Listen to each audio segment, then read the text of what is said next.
Shut down. Boo-doo-doo-doo-doo-doo-doo. This is our new shutdown shuffle song. We're gonna sing it right now, and then we'll play it every year and a half and pretend that it's new. But this one is new, Jen. The Dems did something. Did they? So I made the mistake of turning on CNN today, and I'm listening to a lot of Democrats, and it's so funny listening to them because they're like, we're standing up to Trump. We're being so tough. But by the way, we didn't shut down the government. The Republicans shut down the government. Don't blame us. We didn't do it. It's like, which is it? That's the thing that drives me up a wall is it's like, you can't say Trump shut down the government. That's like the one thing you can't say. You have to say that we did it because we're going to throw a spanner in the works. Also, nothing that you're going to stop are the things that you don't like. Like the deportations will continue. The cuts will actually increase now. Like, you know, the stuff that you're mad about is going to continue, but you did a thing. And then you guys remember, no, but we didn't do a thing. But they didn't 10 years do the ago. thing. Do you guys remember 10 years ago when Belgium just didn't have a government for like a year? It was like and like nothing. It was fine. It was fine because Belgium is well run enough that just nothing went off the rails. Like no one even noticed. Well, that's the other thing is that like congenitally, Republicans don't mind shutdowns. They're kind of horny for them. Because they want that Belgium experience of like, let's shut down the government and just see what happens. Let's just see, like, if something breaks, we'll break out the duct tape. But otherwise, we have a feeling that we could shut down the government and we wouldn't notice it. That's like a Republican, a conservative idea. Democrats are not like that. At all, whatsoever. They're the opposite of it. So the idea that they're shutting the government down is just one of the most insane things to me. Well, then like Trump in the White House yesterday, I'm obviously paraphrasing, but he was like, well, we don't want to shut down the government, but if they decide to do it, I'll take the extra power and then I'll do whatever I want. And it's like, yeah. Great. Exactly what I wanted. Exactly what I wanted for. Well, and then here was the story that I heard yesterday. I think it was Rachel Bade on the morning meeting who was reporting on the meeting that happened between Thune, Johnson, Jeffries, Schumer, and Trump, right? Where Trump tried to give Jeffries and Schumer Trump 2028 hats. Did he really? Yeah. What but an asshole. Because Trump is like ADD when it comes to deals, and Schumer's like, I don't know, these subsidies, they're expiring. Trump then just out of pocket offered, what if we just redid Obamacare? Let's just refigure out Obamacare right here in this room. And Thune and Johnson were like, no, we're not doing that. They want to shut down the government. They have to sit in their own Hey, I would like to redo Obamacare, but I don't think the way to do it is to have Donald Trump on the fly go, let's just spitball some stuff here in the Oval Office. Let's just thumbnail it. We'll order a pizza. Worst case scenario, we'll go to 7:30 and we'll get it done by 8. But wouldn't it be funny if he's like, well, I heard that if we just gave everyone Medicare, that's just easy. Like, why don't we do that? Like, okay. I think back in the day that could have possibly happened. I don't think he was particularly wrapped up on it. Yeah, you could have had Medicare for all for the price of a border wall. Like for the price of shutting down the border and a border wall, you probably could have had Medicare for all. If people would have just understood that this guy is a vending machine for deals and not Satan. Plus the populists that like Trump don't tend to be against government welfare programs or entitlement programs. They tend to actually be pretty popular. You've got like old school FDR voters. I mean, it's so old school now that there aren't any FDR voters left, but old school FDR voters tended to be socially conservative with big government programs, which is the norm in most countries around the world. Like you look at like the Christian Democrat Party in Europe, like tends to be, we are going to be the traditional conservative Christian party and have big government. And then you have like weird classical liberals like me that are like, no, we should have like little government and be very progressive. Like that's kind of aberrant in the rest of the world. I think that the populists, I don't think are opposed to government programs. Well, I think that probably explains the Republicans' stupidity in this because they're looking at what the Democrats are trying to attach, which for people who aren't aware is like the subsidies for the Obamacare exchanges that were increased during COVID times. In COVID.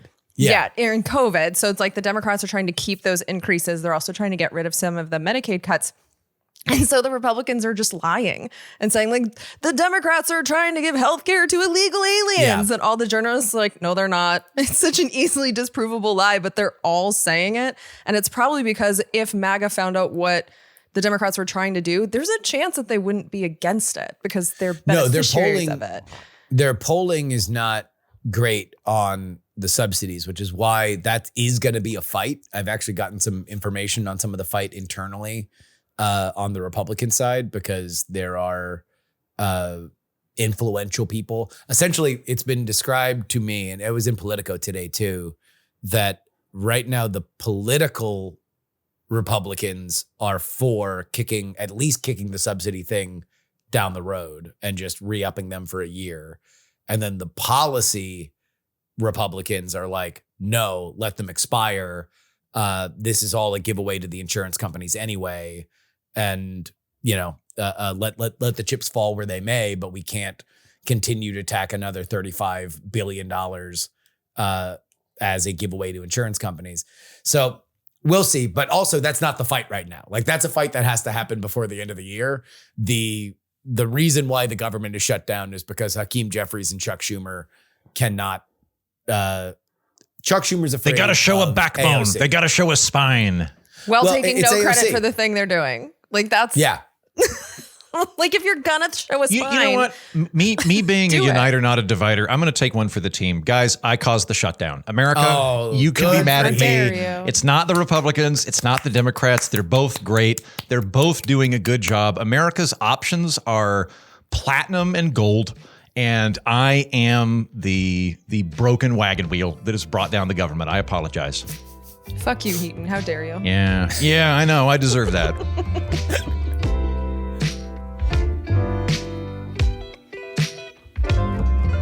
From Austin, Texas, I am Justin Robert Young. From Seattle. Good job. I'm Jen Briney. And from Washington, D.C. I'm Andrew Heaton, the cause of all your problems. And we're not wrong. On this edition of the program, we'll be talking about the death of the working man, and we will be asking the journalistic question whether or not scrawled messages on bullet casings should be widely distributed. Yes, those are the stories that we have to talk about today. A very chipper and exciting episode of the program, plus your emails, friends, pumpkin spice, football, colder weather, and questions about whether or not mass shooting bullet casing messages should be shared globally. That is what fall is all about. Let's waste no time here. Something strange is happening in America's job market, writes John McLaughlin for The Hill. For the first time in living memory, young men with a college degree are struggling to find work, while women with the same qualifications are thriving.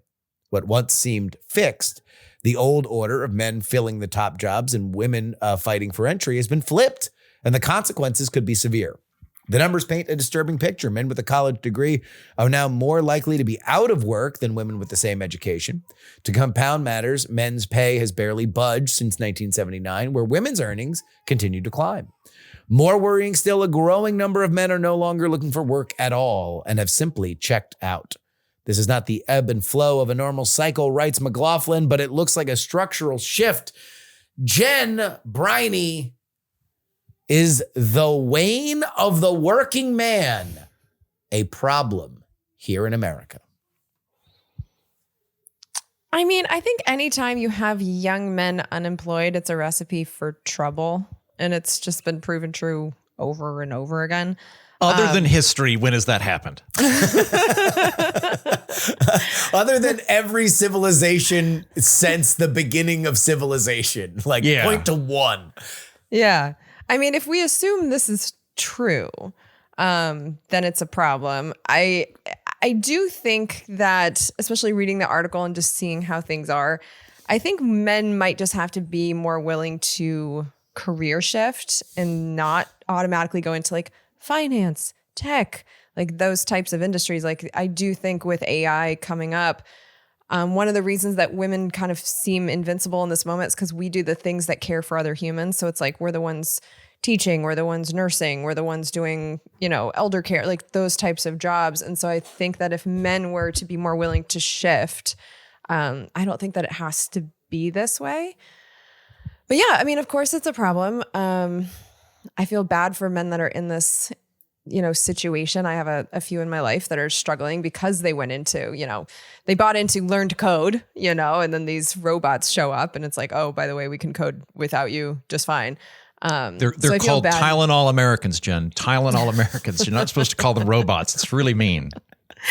I meant actual robots. Oh, okay.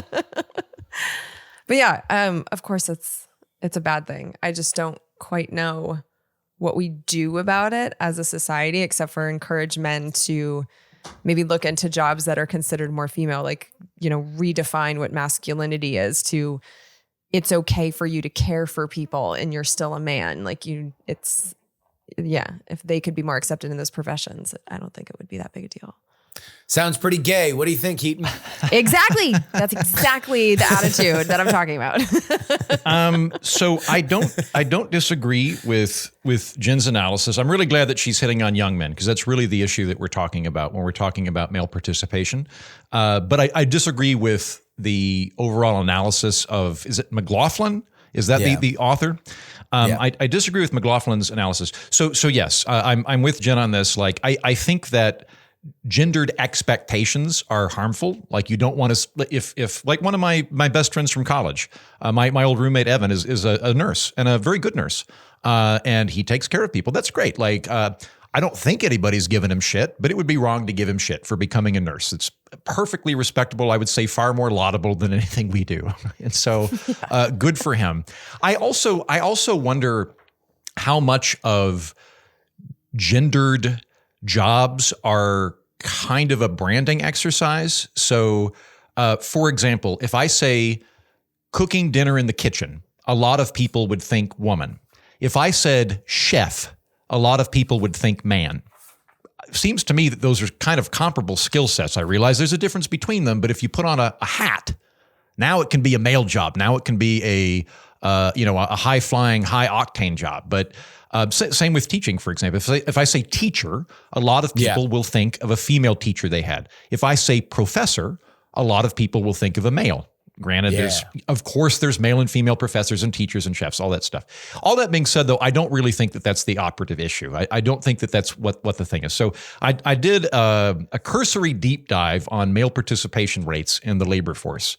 Right now, the United States male labor participation rate is 68%, according to BLS. And we're about the same as most other countries are in that regard, or better. So Australia, Ireland, and Sweden are all slightly higher than us in terms of male participation. They are higher than us in terms of female participation, but we're kind of in the same running as Australia, Ireland, Sweden, Canada, although we're the lowest of those. We're doing better than Norway, the United Kingdom, France, Spain, Italy. We're doing better than Southern Europe. So what I think is happening is two phenomenon. I think, one, something that we ought to bring up in this conversation is that when America lags other countries in terms of male participation, although we're not doing that bad compared to other countries, but when we're lagging, like against Sweden, for example, I think one thing that could probably accommodate a lot of that is the fact that we have a massive incarceration rate compared to all other countries. If you were to remove the amount of men that are in prison, and you were to remove the amount of men that don't have jobs, that are felons, that are no longer in prison, I think we'd be doing much, much better. It's just that we have way more guys in prison. And when you leave prison, it's much harder to get a job. And I think that that's a big part of this problem. But I don't think it's the main thing. I think the main thing is structural and not really to do with gender. I think the main thing is that we as a society have decided that white collar jobs are high status and blue collar jobs are low status. And we've emphasize that more and more than we have. That's always kind of been the case, but it's far more emphasized now than it's ever been in history. And I think as a result of that, it's not that there aren't jobs available for men. It's that we have been poorly matching men to jobs, poorly matching young people to jobs. We've got an underinvestment in vocational education of you're going to learn how to do welding, plumbing, be an electrician, be a handyman, which is all honest labor that you would definitely make more money than me in your 20s than I did pursuing comedy in my 20s had you gone that direction. I think maybe now that I'm 40, I might be beating those professions. I'm not entirely sure that that's the case.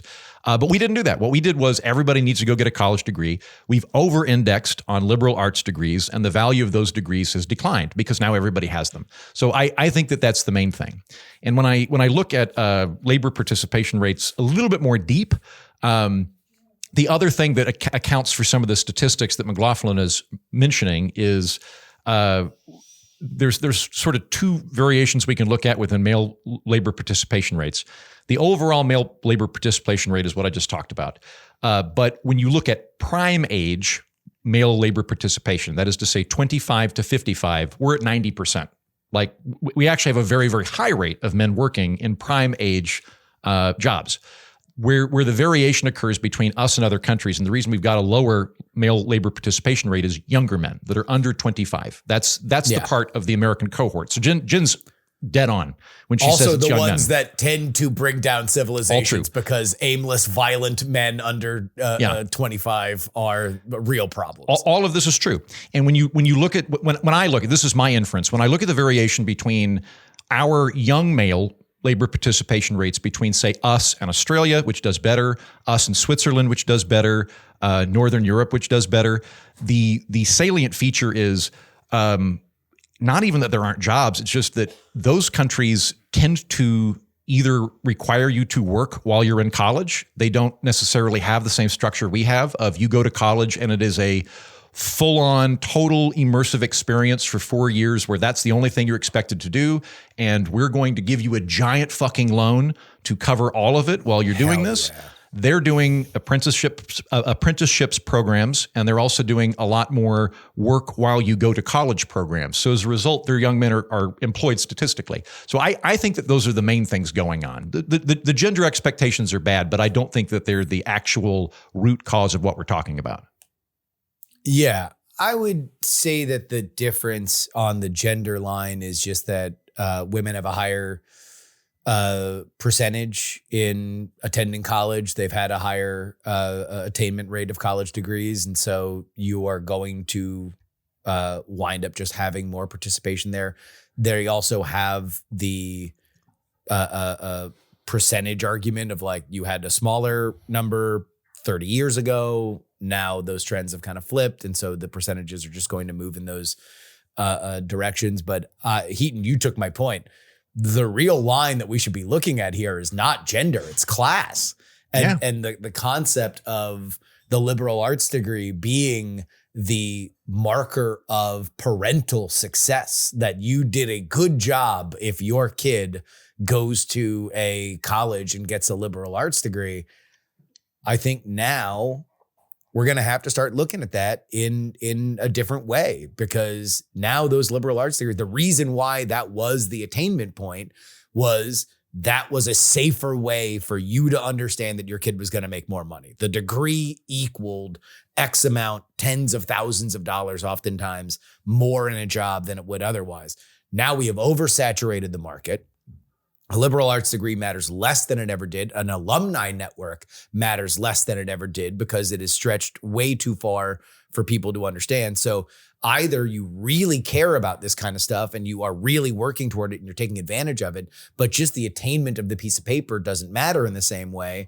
And meanwhile, a lot of these vocational jobs, they're great. They are a higher level of income guarantee than just farting yourself out of a liberal arts canon and then hoping that the world bows down to you and gives you $100,000 a year job. You're way more likely to make that kind of money between the ages of 18 and 25 in a vocational gig. And it's more resistant to what's coming. Because like, yes, eventually a robot will weld. Guess who needs to fix the robots? Guess who, by the way, could invest in robots to do the welding that you are supervising, that you're going to have human eyes on before you sign off on that job. Like we can jump in our heads to a fictitious world 50 years in the future where a lot of that stuff is totally automated. And not to say that that won't happen, but it's not going to happen for the next 10 years. It's not going to happen for the next 15 years. I still think that people who learn to code, there's a very, very, very bright future for people who know how to code, because you, even as good as the tech is now in terms of AI coding, you still need, it is helpful for you to understand problems, and coding is a great way to understand that, because pointing the robots in the right direction is still an extraordinarily valuable job. But in the physical world, you're way more resistant to that. You are way, way, way more resistant to that. The other thing that I will add to that is there's a huge amount, anecdotally, I don't know what the polling is on this, but when I talk to any men that are younger than 25, they all tell me that, like, this is a common question that I ask when I meet people. I don't know, they're in college or wherever. I'll just go, what's something that your generation is facing that my generation didn't face? Or what's something that your generation gets that my generation doesn't get? Because I want to be open to this shit as I get older. Yeah. Like, if I'm becoming a fuddy-duddy, I want you to correct me on this. And I had a conversation this weekend that's emblematic of so many conversations I previously had, where I left a friend's going away party in D.C. I went to just a nearby bar to get a beer and read a newspaper. And two, let us hope they were 21-year-olds came up because I bought them beer. But they came up, started talking to me. They wanted, like, a bunch of Asian dudes were leaving a building and getting into like black official cars. And they were like, what the fuck is happening? And I was like, they're probably diplomats. And then I struck up a conversation with them. I asked them this question, and they were like, you guys, me being the 41-year-old, you have no idea how horrible it is for guys leaving college right now. Like, there's nothing we can do. And I was like, can you give me some examples here? Like, and they went, yeah, like, okay, our friend just graduated. He graduated with a good degree. He's only earning $60,000 right now. And I was like, okay. And this is part of the problem, I think. There are real issues that people are dealing with. Housing costs are higher. That's true. I don't mean to say that there's nothing going on, but there's a problem going on by young men comparing themselves to 40 and 50-year-olds, which is not a fair comparison for them. So like I brought up, like, when I was 24, which was coming up on 20 years ago, so not nothing, but not like the 50s, I earned the highest job I'd ever had, the first like real adult job I'd ever had with like a proper W-2 and like, contributions to a 401k equivalent was when I worked for Congress. And I started out at the whopping salary of $30,000 a year, and living in DC, which is and was very expensive. I ended up living in a 1-bedroom apartment with 2 other men. I slept on the futon, and they had bunk beds in the bedroom, and it was fine because we were 24. It was fine. But like, I was demonstrably making less money than their friend, even if you factor inflation into inflation, it. Yeah, I was like charitably, I was earning, let's say, $45,000 a year. I think that's probably overselling it, but let's say with inflation, $45,000 a year. It's not to say that there aren't problems facing young men, but I do. The ones that I talk to are comparing themselves to 40 and 50-year-olds. Like, they're looking at me, going, "Why aren't I making your income?" And the answer is because it usually takes you about 10 years when you enter the workforce to really get traction in anything. It's unless you're going to just shoot the moon in tech or something like that. So I think that that's part of the national Sturm und Drang, and I'm saying that right? That's Sturm going und on. Drang. Sturm und Drang. Thank you. I need to watch more Frasier or speak more German. But I think that that's part of it. I think a lot of the ennui that we're experiencing is unfair comparisons, or like looking at Instagram and stuff. I think that probably fucks up a lot of people in terms of what they think life is normally. Jen, you think that's right? These young men need to stop counting each other's money? I mean, I do think there's inflated expectations for sure. And I do think social media plays a pretty big role in that. Because I know even myself, like, I feel like I'm doing pretty good. And then I go on social media and I see just these images of rich people doing rich people things. And I'm like, it just feels unattainable. So yeah, I think you're onto something. By the way, this does not sit well when I tell them this. Like, what they hear, they whatever hate hearing that. What they hear is, fuck you, I had to eat dirt, now it's your turn, which is not really what I'm saying. What I'm saying is like, hey, you're doing better than I was when I was your age, and I'm not that much older than you. I could date your older sister. That's how old I am compared to you. Don't sell yourself short. You could date the younger sister. You could be their 21-year-old. You could literally be their dad. Jen, none of these statements are contradictory. I could date their older sister and I could be their dad, but not at the same time. Which tells you, men, we still have our advantages. Like there still are things going for us.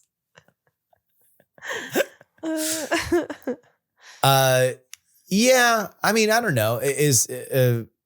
Obviously this is kind of a more of a social question than it is an economics question that we led into this on, but I do wonder whether or not comparison just kind of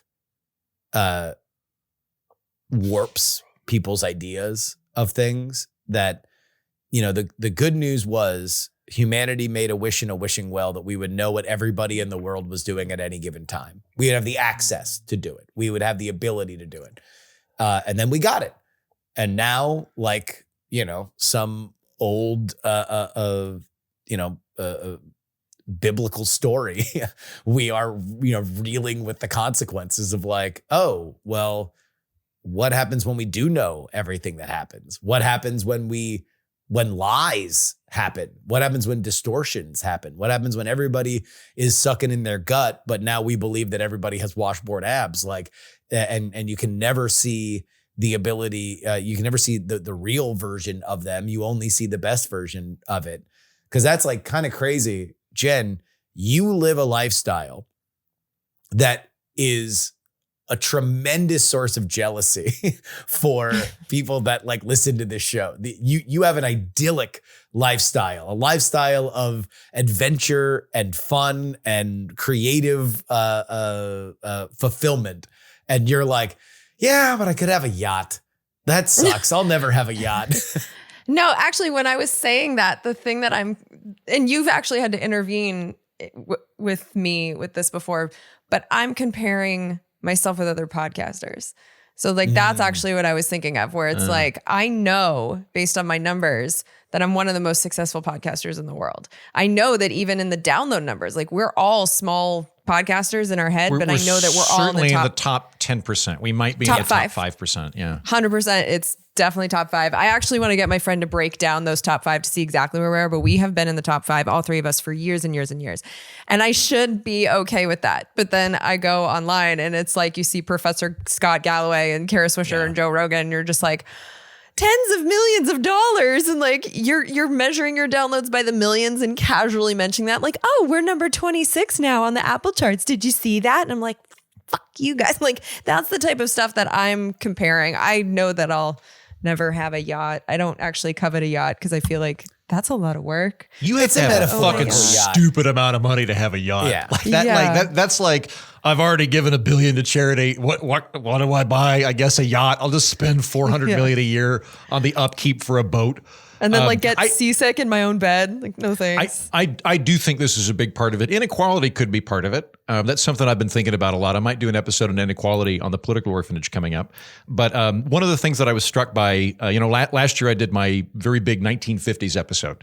That appeared at the end of the year on this program, so I assume some listeners are familiar with it. But the premise that I did, which I thought was actually a very fun way to explore it, was rather than just doing a dry analysis of were the 50s actually cheaper and more prosperous than now, what I did was I couched the entire thing in, if the 50s were a country you could visit today, if it were a place and not a time, how would it stack up to the current United States? And the answer is very poorly. That we would view 50s land today, if it were an existent location, about how we would view like Romania in the 1990s, right, when it was coming out of communism, or maybe like Honduras. We would view it somewhere like that, where there's no doubt really wonderful cultural elements that you might enjoy. But from a material perspective, the poorest people in our country are doing much better than the poorest people in 50s land. And the middle class is doing much better, and the upper class, everybody's doing better when you look at any type of cohort in almost everything. There are some exceptions, but the thing that I know. No, finish your point. Well, the thing that I do think they had going for them in part was, even though everybody was poor, it was more equal. there was more income. There was a flatter income distribution, and you just weren't aware of it back then. So like if you were a family in the 50s, you'd probably do a vacation in the United States. You'd have like one annual vacation. It would probably be within 3 states of where you lived. Maybe you do a road trip and you stay at a motel and you'd go to a thing. Very likely you just go camping, and all of your neighbors were doing the same thing. So even though like people are better off today, there is this awareness of the gap between them and people that are doing better than them now. And that seems to cause a lot of psychological harm for folks. Number one, I'm going to re-up my plea. 80s land. Do it. I'm thinking about that, Justin. I think that would be really fun. Yeah. 80s. And I have some thoughts on that. We should talk off air because I think it'd be good for you to dig into it. But this is just my observation. I hear so much more about income inequality from people I know that make over 6 figures than people I know that make under 6 figures. Like the people I know that make under 6 figures, they're aware that rich people exist, but they largely live in more rural areas where they're around people that make about the same. And I very rarely hear about like, oh man, those fat cats at the top, the 1%. That's really where I hear a lot of that are people with college degrees that make over $100,000 a year. But I think that's probably because people that have enough money have enough time to actually look at the macros like that, like can think on the societal levels. I think if you're making $30,000 a year, you're so busy trying to make ends meet that you're not really paying attention to the news at the level that we are, and you don't have the free time. And also but if we're just talking about comparison being the thief of joy, then ignorance for a better and add to that the comparison there too is flawed in the United States. The way we calculate income inequality in the United States, according to our official figures with the census and with the Bureau of Labor Statistics and the other metrics officially used by the federal government that everybody's keying off of, have 2 fatal flaws in them. There is inequality in the United States. I'm not contesting that. It is dramatically overstated for 2 reasons. One, we do it on a household basis. We don't do it on an individual basis. So for example, let's just say for our purposes mathematically here that all 3 of us as podcast hosts earn $100,000. Let's just say that that's it for clean purposes. Let's say that both of your spouses... Imagine being that fucking broke. Anyway, go ahead. Sorry. Sounds like Justin's doing significantly better than me. Yeah, we need to talk. But at the same time, Justin and Jen are married. Let's say that their spouses also earn $100,000. So all 5 people in this equation, single Heaton and married Justin and Jen, are all earning $100,000. According to the U.S. Census, the Heaton household is half as poor as Justin and Jen's households. And so that is kind of functionally true because you've got more income and you're also sharing costs. But the income's actually the same. You're really just at that point talking about the fact that you're living with somebody that also has joint income. Add to that we have a lot more sorting going on, where if you're a doctor, you're more likely to be married to an attorney. If you are a welder, you're more likely to be married to a nurse. And so it sort of compounds. And then the other really, really big thing that blows my mind that we're doing this is that when we look at inequality statistics in the United States, we do not count taxes or in-kind transfers. So if somebody's earning $3 million a year and they're paying 30% of that in taxes, we don't factor that into official inequality. We could not fix inequality in the country according to how we look at it by taxing and redistributing it, because we're blind on that, and we're only looking at the income that happens before tax and before redistribution. So when people are leaning into it, I don't think they're doing themselves favors because they're seeing a warped perspective on it. Yeah, but I also think that the statistics are quite clear that there is a giant sucking sound and like the wealth is going to the top, 1/10 of 1%. That's not imagined. Shout out Perot.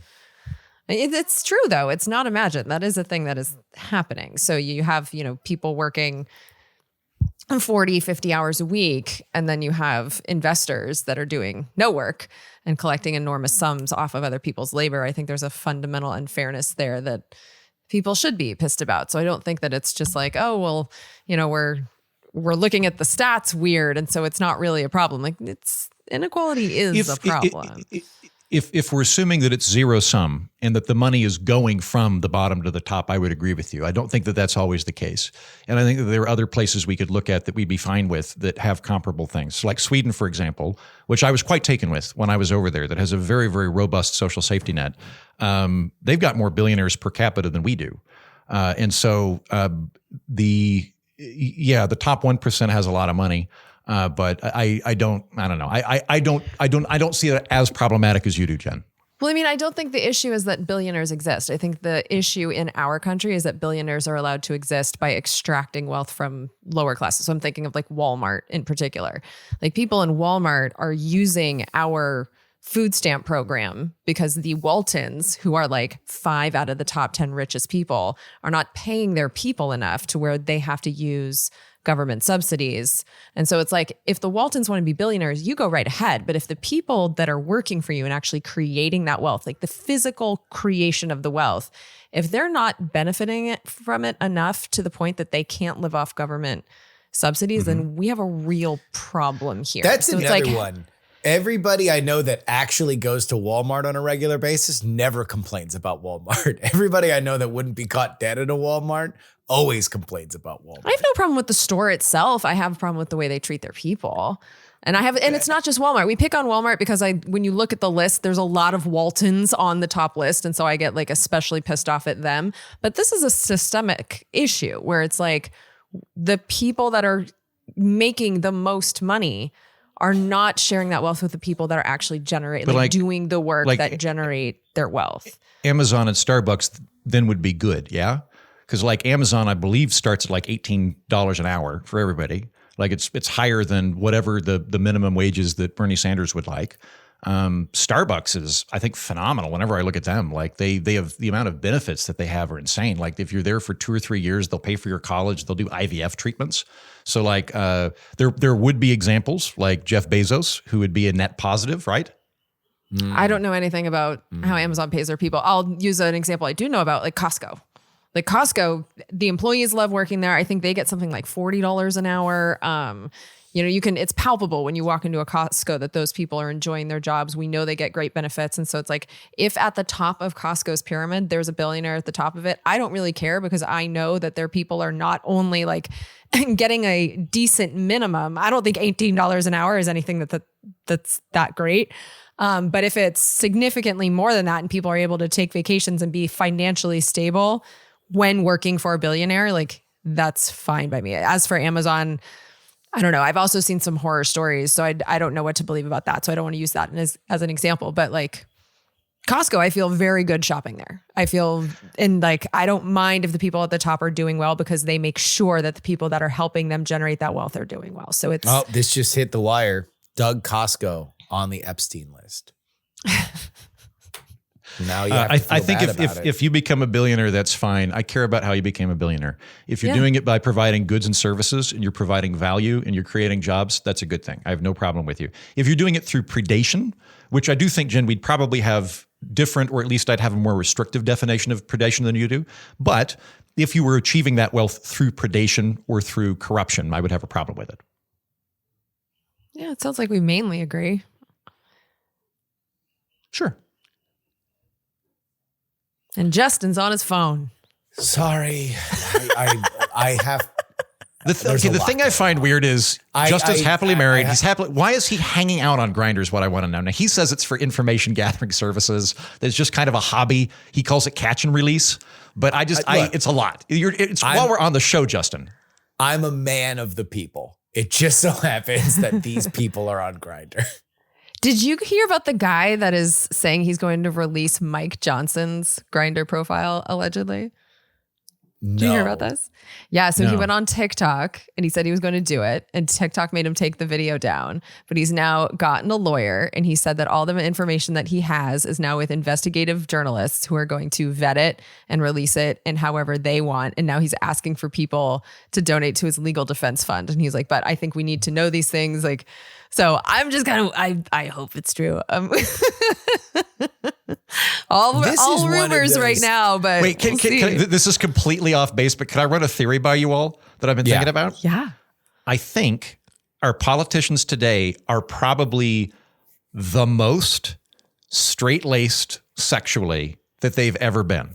Like, I think that our politicians today are probably the least colorful and fucking around, not because they're better people, but because we live in such a hyper-transparent society that they just can't get away with it. Like, Justin can elaborate on this because he's got some wonderful stories in Raise the Dead about how, like, in the 70s, like, several members of Congress just, like, bought their own club that they effectively kept prostitutes at, that they could, like, go drink. That they would trade mistresses at a club that was, like, walking distance from the Senate. Yeah. And you could do that in the 70s. You could, the minority floor leader and the majority floor leader could, like, have a mistress that they swapped, that they had an apartment in D.C. for. Like, that today, like, Chuck Schumer's going to be more careful than that. Like, you know, maybe at some point he'll fucking intern, but it's going to be a lot more discreet and a lot less colorful. I don't know. I've heard some stories from within Congress of, you know, members of Congress and their staffs. Like, staff is a different problem. The staff is a totally different thing. I think, in fact, this might, what Heaton is describing, outside fucking around, probably curtailed.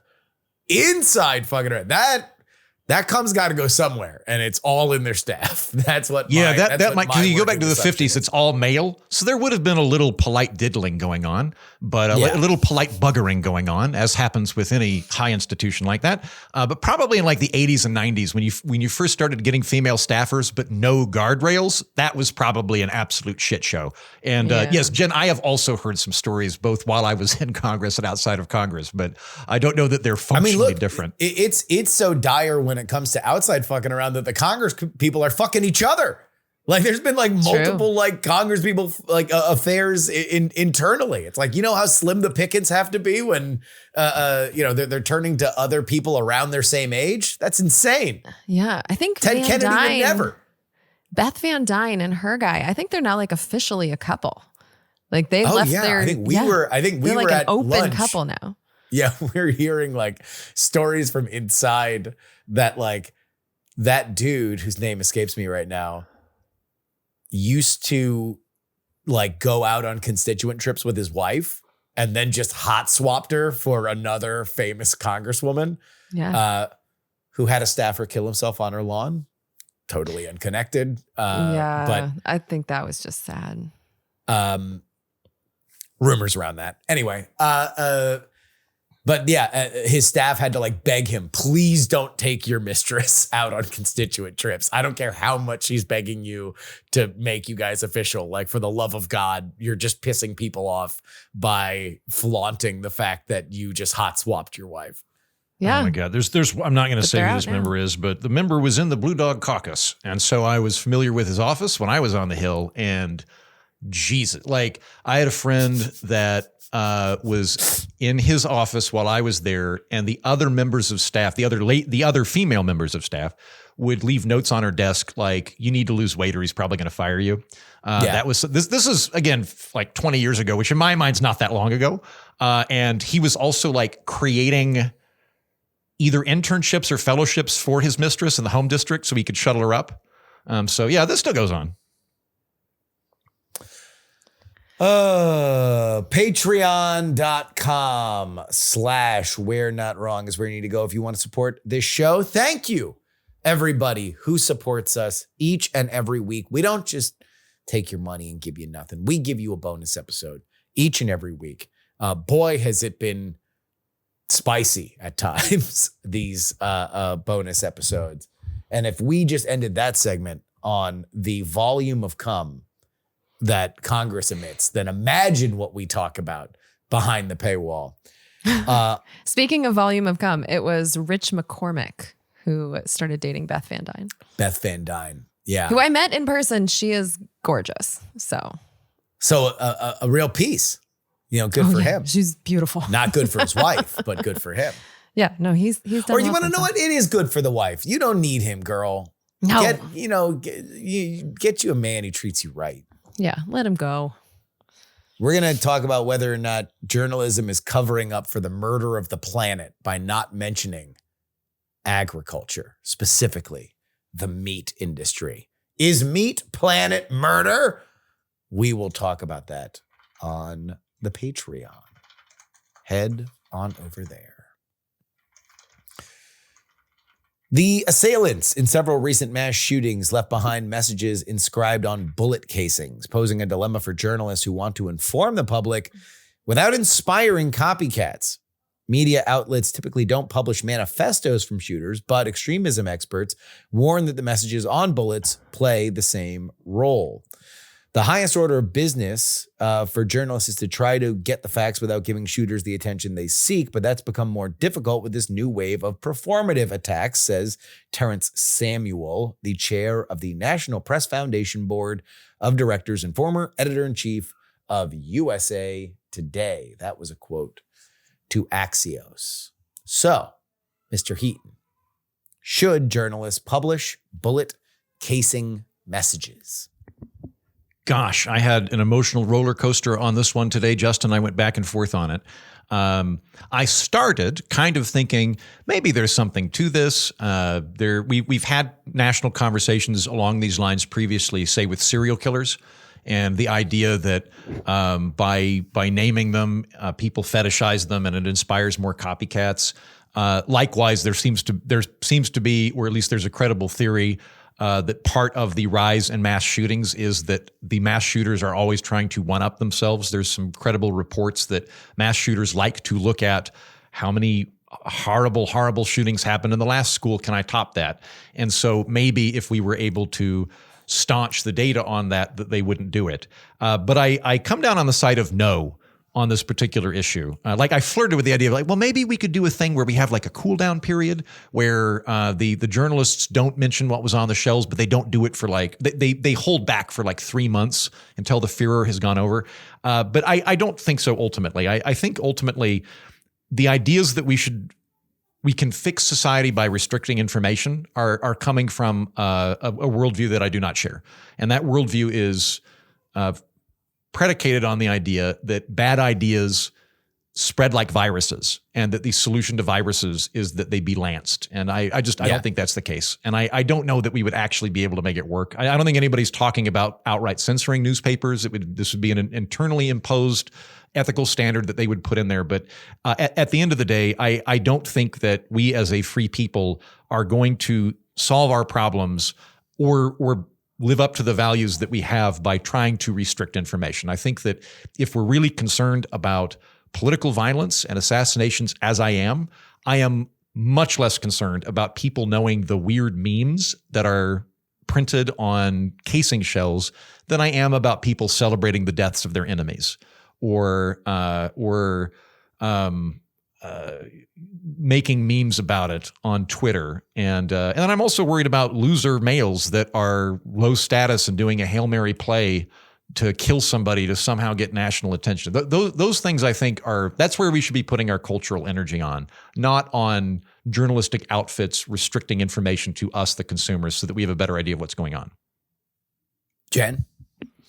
Yeah, I didn't struggle with this one at all. I am, in fact, I think that people should be allowed to see the manifestos. I absolutely think we should know about what's on the bullets, because when these things happen, the first question that I always have is why? Why did the shooter do it? And if they've given us a whole essay, or if they've written on something on the bullets, or if they've scrawled something on a wall, or I don't care, that's where we get the answers.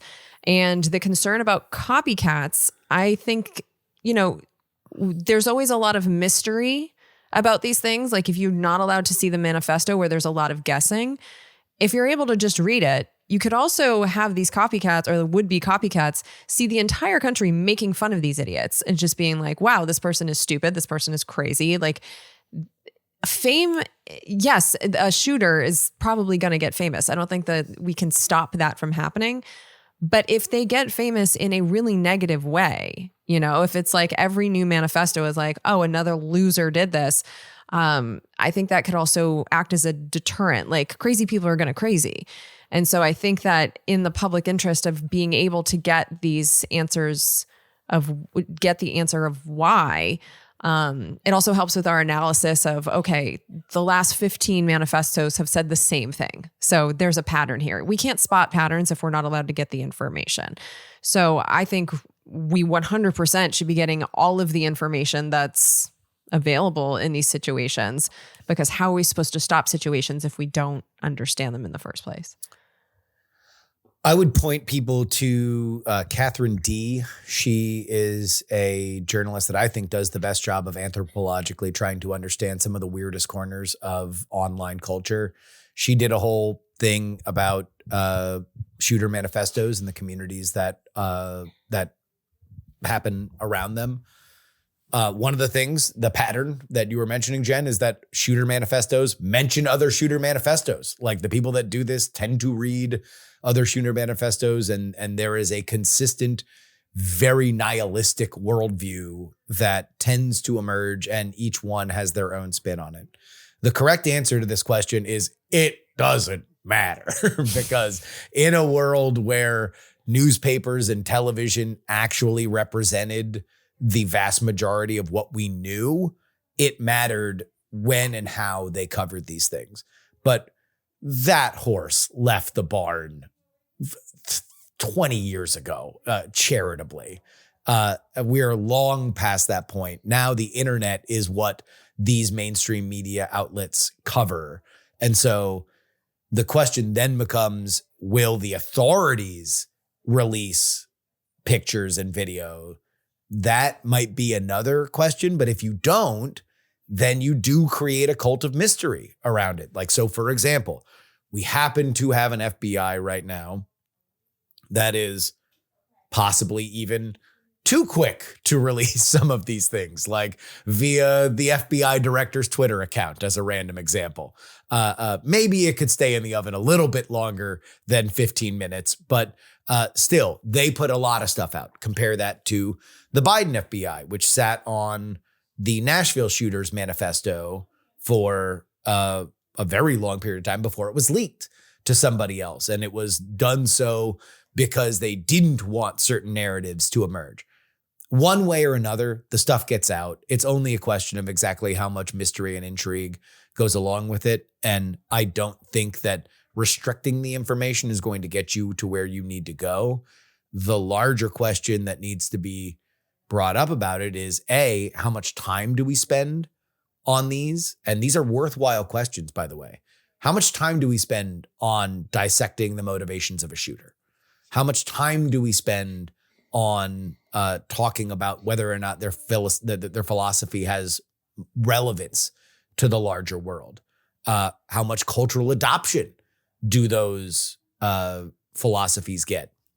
These are societal questions that we have to answer, and we've come up with different versions of it. I mean, like the bullet casing stuff started with Luigi. That was the beginning of the bullet casing stuff, and I do think that Luigi has spurred copycats. That the reaction to Luigi has spurred copycats. That there was a adulation around that shooting that is very attractive to somebody who feels that they have a dead end in life and want to go out a hero and morally correct. So, you know, we'll see. I'm going to posit that like it didn't start with bullets, that it started with bombs. Because like our soldiers were writing stuff on bombs, and then like the Israelis were writing stuff on bombs that they were dropping on Gaza. We had I think one of our congressmen was writing stuff on the bomb. So it's like the idea, I don't think started with bullets. My brother, I think, is a Valentine's Day gift paid to have a message written on a Ukrainian bomb. So like that, really? Yeah. So you might be onto something there, yeah. Oh yeah, I mean, this specific. I don't mean to say the idea of writing messages on munitions began with Luigi. I'm saying that this particular question about bullet casings at a crime scene is something that took more cultural relevance after Luigi did it, and then it happened. I would agree with that. Charlie Kirk shooting, and then it happened with the ICE shooting that just happened. Like that is, I do think that mimetically that specific thing. But yeah, no, people write messages on stuff all the time, and it is looked at as cultural significance. That like this matters on a level. There is a worth that we put on the idea of personalization and the politicization, which is one of those words I can't say without sounding drunk,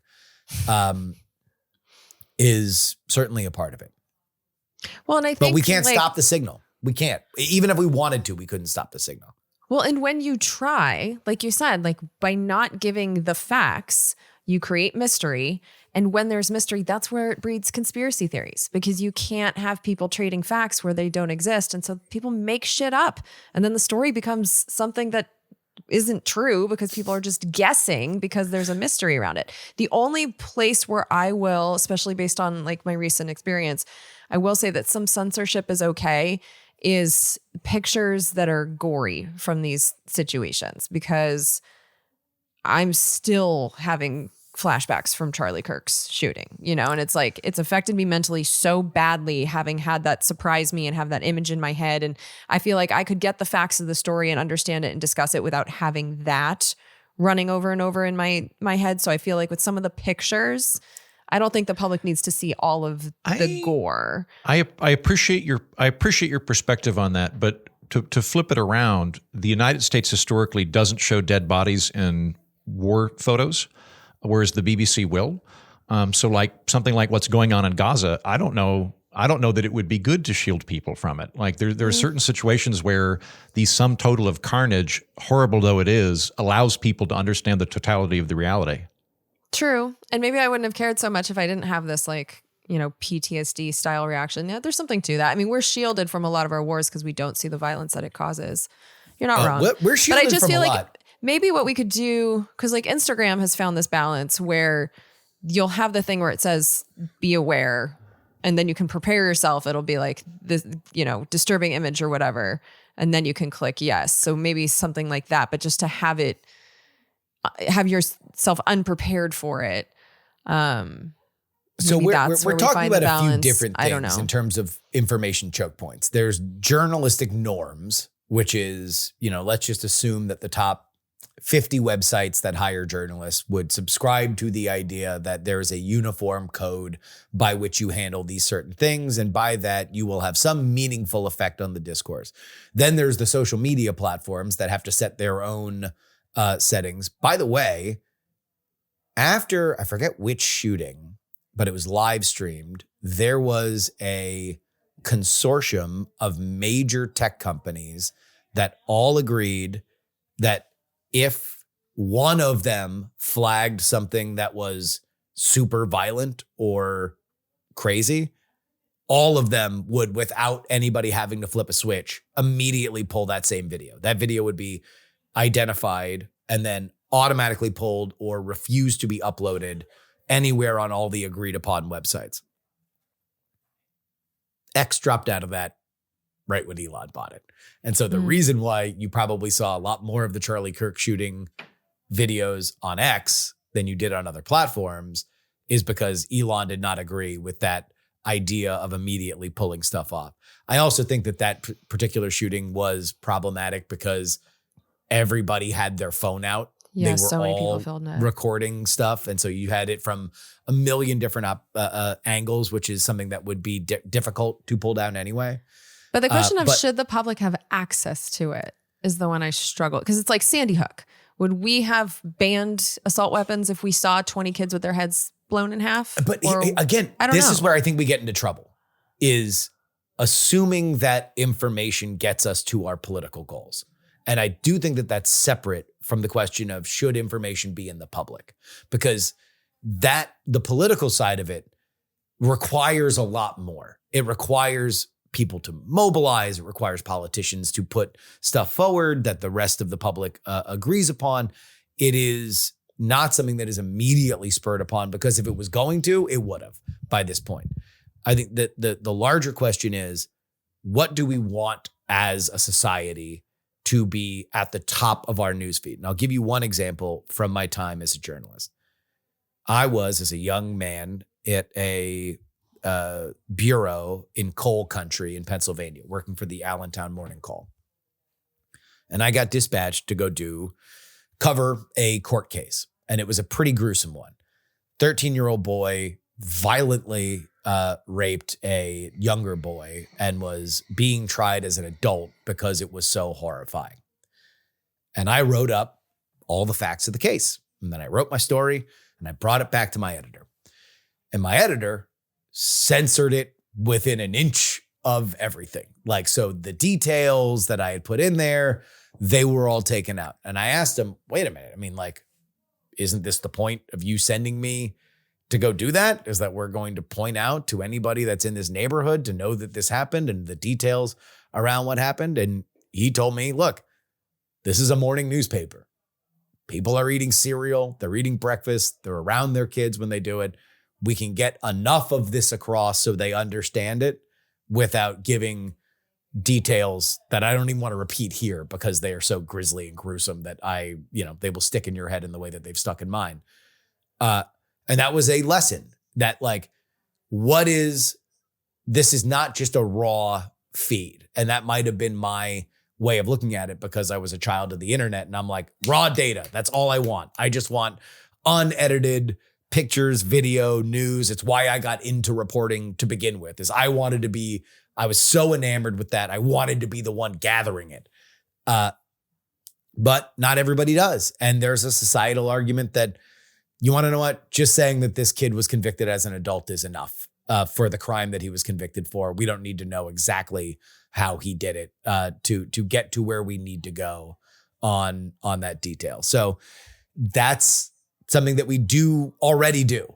Where the world that we look at is already sanitized. And that's before we even get to the idea that all of this is manipulatable, especially in war zones where nobody is incentivized to tell you the truth.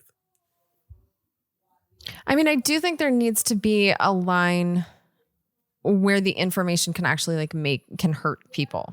Because I can say, having seen Charlie's shooting, it made me sick. It made me mentally ill for weeks. And while I'm getting better, there were a couple weeks there that I was just not okay. And it sounds like from what you saw and heard from that case, it sounds like you've had some issues with the images that are still in your head from hearing that. So I don't know if if there is a public good served by making a lot of people sick. Yeah. Because the world's that a level gross, of detail. violent, awful place at times. But at the same time, if you're sanitizing it, we never saw the Sandy Hook pictures. I do wonder if we would have reacted differently had we had to experience the horror of that. I'd wonder if we would still allow the sale of those types of weapons in our society if we were able to really feel what happened that day, because we were shielded from that. So I go back and forth on it because it's my mental illness from seeing Charlie, it has shaped how I'm structuring my own life and how I'm seeing things. And I think because of the violence of it, my reaction was different had I just heard that he was shot. And so I think our reaction to Sandy Hook was different because we didn't get to feel it to the full extent. Although I might swing the other way on that. I do think it makes sense to censor kids. If somebody, Justin, I defer to you on this, but typically speaking, if a kid is in a court case or something, they'll blur the image of the child in an interest of respecting the privacy of a minor. So I kind of get that. But then again, that's blurring faces as opposed to the very grisly reality that Jen's alluding to of corpses where they may not be identifiable. You also get to the idea of whether or not the parents want it out there and when you want to put that decision on the parents. So immediately they just find out that their child got gunned down and then you're good of the political point I want to make? Show your dead kid? Yes or no? Yes or no right now? Well, I mean, timing is one thing, but if the parents do want it to get out there because they want to prevent something similar happening in the future and they want the American public to know what this was. I mean, you can say 20 kids were shot and be like, oh, that sucks. It's another thing to see it and to understand the true harm that these weapons of war being in our society can do. And I feel like because we don't see it, we don't act and it keeps happening. So maybe that's an argument. I'm going back and forth on this, but maybe that's an argument for allowing the gory images to get out there, maybe with a warning on the internet or sensitized to it and nothing changes. That's why I don't think that you can track one-to-one. My personal opinion in terms of journalistic flow of information, I don't believe that more information necessarily moves people to one political end or another. There's a lot more factors that go into it. Yes, it does change the game on some level, but you also run the risk of just brutalizing a civilization to just understand, well, there we go. That's what happens. I feel sick to my stomach and I also hate liberals. That's just the way that they're going to live their lives. So in general, I'm thinking more and more less in terms of when it comes to politics in terms of like rules and more in terms of tiebreakers. Mm-hmm. So I'm putting together Judge Week right now. I'm a bit behind, but I'm assuming most people haven't actually read through the SCOTUS decisions in full. And so I did an interview yesterday on Mahmoud B. Taylor, which is a situation where there was LGBTQ literature in public schools. Some parents wanted to withdraw their kids from that particular programming. The school initially said you cannot do that. It went up to the Supreme Court. And the two arguments were basically like parental rights versus the compelling interest of the school. So like I think everybody would agree parental rights are not absolute. If a parent is abusing their child, we ought to step in and stop that from happening. There's some point at which parents no longer exercise full discretion over the lives of their children. But when you're in a situation where there's kind of good reasons on both sides, I'm thinking more in terms of just, well, what's the tiebreaker? So like in that instance, I would say if there's a tiebreaker, if there's the parents are worried, the school is worried, I think in that instance, I would just defer on the parents. And so when we come to informational conversations like this, generally speaking, there are good reasons on both. We've gone through a lot of them. The tiebreaker for me is going to opt on the side of freedom and on more information. Just when not having a completely compelling reason to go one direction or the other, err on the side of let people make up their own minds. I very much believe that the worth of the modern journalist is not in information sifting. It is in creating good explainers for the society that is already overwhelmed with information. And so the question of should we censor something is just such an old, that's a 1998 question, like in a 2026 world. The best thing that a modern journalist can do is like what I said with like Catherine D., who I have a tremendous amount of respect for, like, let's understand, if there is a pattern to some of this kind of stuff. Like, let's understand what some of the stories in these are. And if you want, Jen, a compelling reason to have more information that might spur change in our world, then understanding what was lost, understanding how it was lost. And that is the worth of a writer. That's the worth of a reporter, is telling intensely human stories that bring us together. And that's where, when it's good, when it's really good, when you can find enough information to make it kind of irrefutable, then you're really at, the best thing that you can do. But the idea of holding anything back is really, I would say even a 10-year ago question was, all right, that's a law enforcement question, but we already saw that that's, kind of a bygone thing too, because as soon as somebody knows that a thing exists, as soon as somebody knew that the Nashville shooter had a manifesto and it might have mentioned gender stuff, then everybody was going to hound for it until it got leaked to Steven Crowder. And like, that was it. Like, that was the point of censoring that, was that eventually it ended up in a partisan political actor's hand. And I don't think that did anybody any good.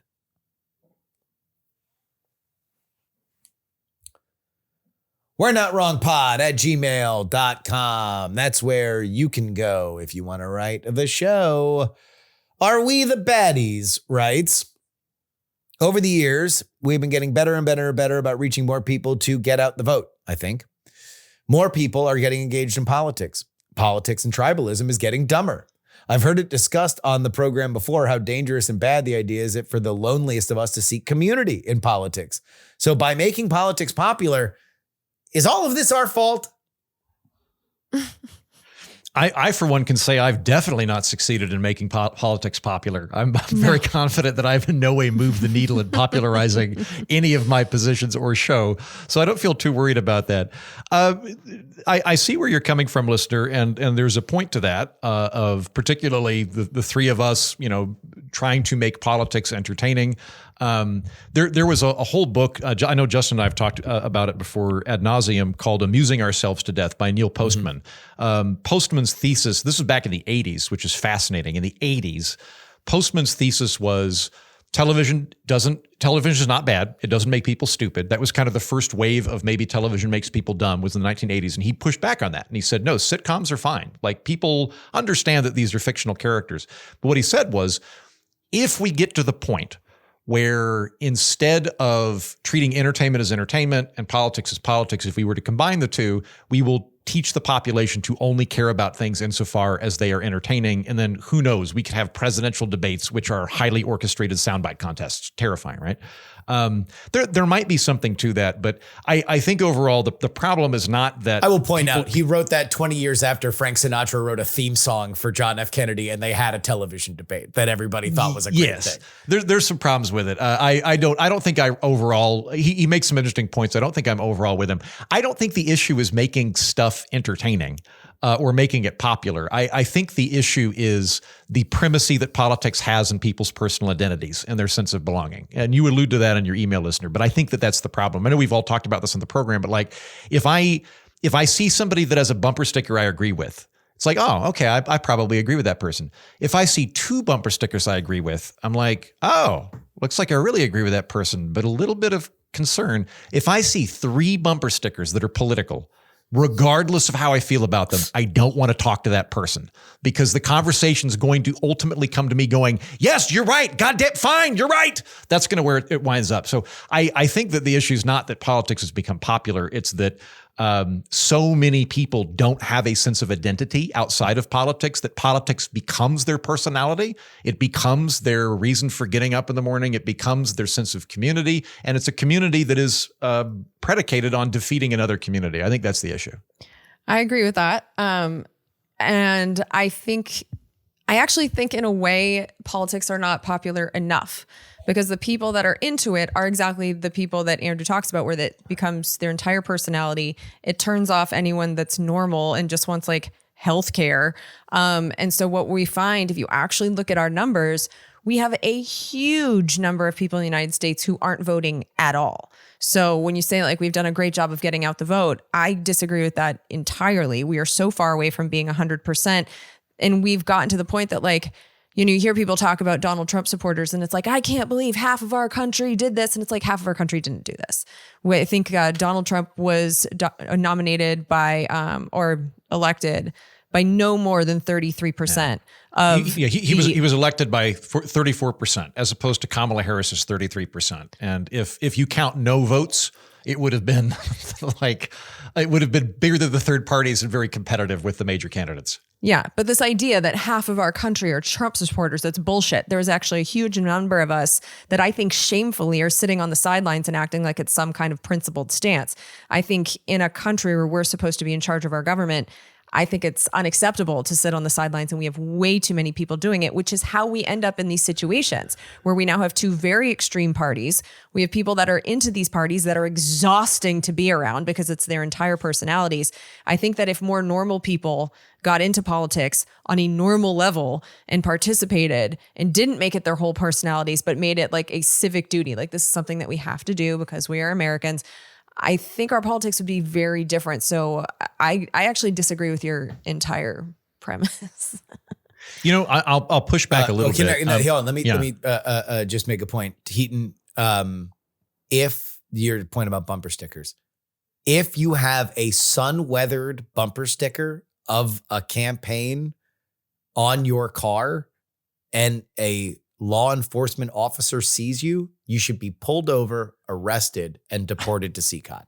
I think that is a sign of mental illness that needs to be If you've got a Bush Quail 92 bumper sticker, you need to I don't care what party it is. I don't care what it just if that has stayed on so long that the sun has weathered the original color, the cop should come with a Pantone thing and match it to what the original color was. And if it's too many shades, then you are a shaved head in El Salvador. That's what I'm for.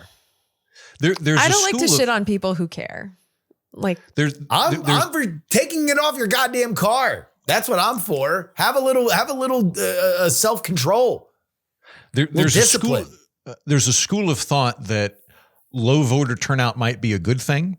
And what it means is that stuff's working well enough that people aren't going into it. Obviously, that's not every time. But in a lot of local elections, for example, let's say there's a local election for the sewage treatment commissioner. if you have 15% voter turnout for that election, it probably means that it's going well enough that nobody gives a shit. And that when you see really high turnout, 97% vote out for the Gomorrah County sewage commissioner, that means something went horribly wrong. And there's an idea as well, like, oh my God, when I was younger, these old dudes would say, well, you got to remember, we're not a democracy, we're a republic. And then they'd sit back like they made a really profound point. And I now kind of think there is a little bit to that, in that a republic, you're delegating your votes as a proxy to a representative, specifically so you don't have to worry about shit. You're able to focus on your life. You're able to work on your family and your business and your picnics and your hobbies and things. And so your role as a citizen is to select somebody on your behalf, as opposed to being involved on a daily basis. I do this for a living, but I don't want to do it as a hobby. But it's still like your job to pick that proxy, because if you don't, then you end up with Donald fucking Trump. So. That's true. Yeah, but what if increasing the voter turnout meant Donald Trump won by more? Like, as many people have pointed out, might well have been the case in this scenario, and that the growing majority is on the side that would have elected him. Look, I'm a passionate defender of the non-voter. I believe that non-voting is cool, and people should do it without shame. I think that we should be shunning 195+% voting countries like North Korea and Iran, because that's when you get that number of voter participation, when somebody has a gun in your face and says that you need to do it or else you won't eat that day. And in general, everybody likes to think that they're closer to the people and that a majority would work out more in their favor. Anybody who thinks that, just understand that there's a high likelihood that the opposite would be true, and that the thing that you really, really want would be further away if more people voted. I could not disagree with you more. I feel like voting should be voluntary, but if you're not voting in this system, that you should be ashamed of yourself. I don't think there's anything principled about it. I think it's lazy, and I think you are a bad citizen. It's not cool at all. Yeah. Jen, nothing's cool about it. Jen, you could take the Australian position. The Australian position is that you are legally obligated to turn in a ballot, but you don't have to fill it out. So, like, if you have a principled problem with the people that are running in Hoikenboyken over there on the Golden Coast, that you can turn in a blank ballot if you feel like it, but you do have to turn in the ballot. And the idea is that it's similar to like jury selection. It's just a civic thing that you have to do. I don't think that's necessary. I think that people should, in a system like ours, like, voluntary is fine. I'm just really disappointed in the number of people that decide that they're above it and are proud of it.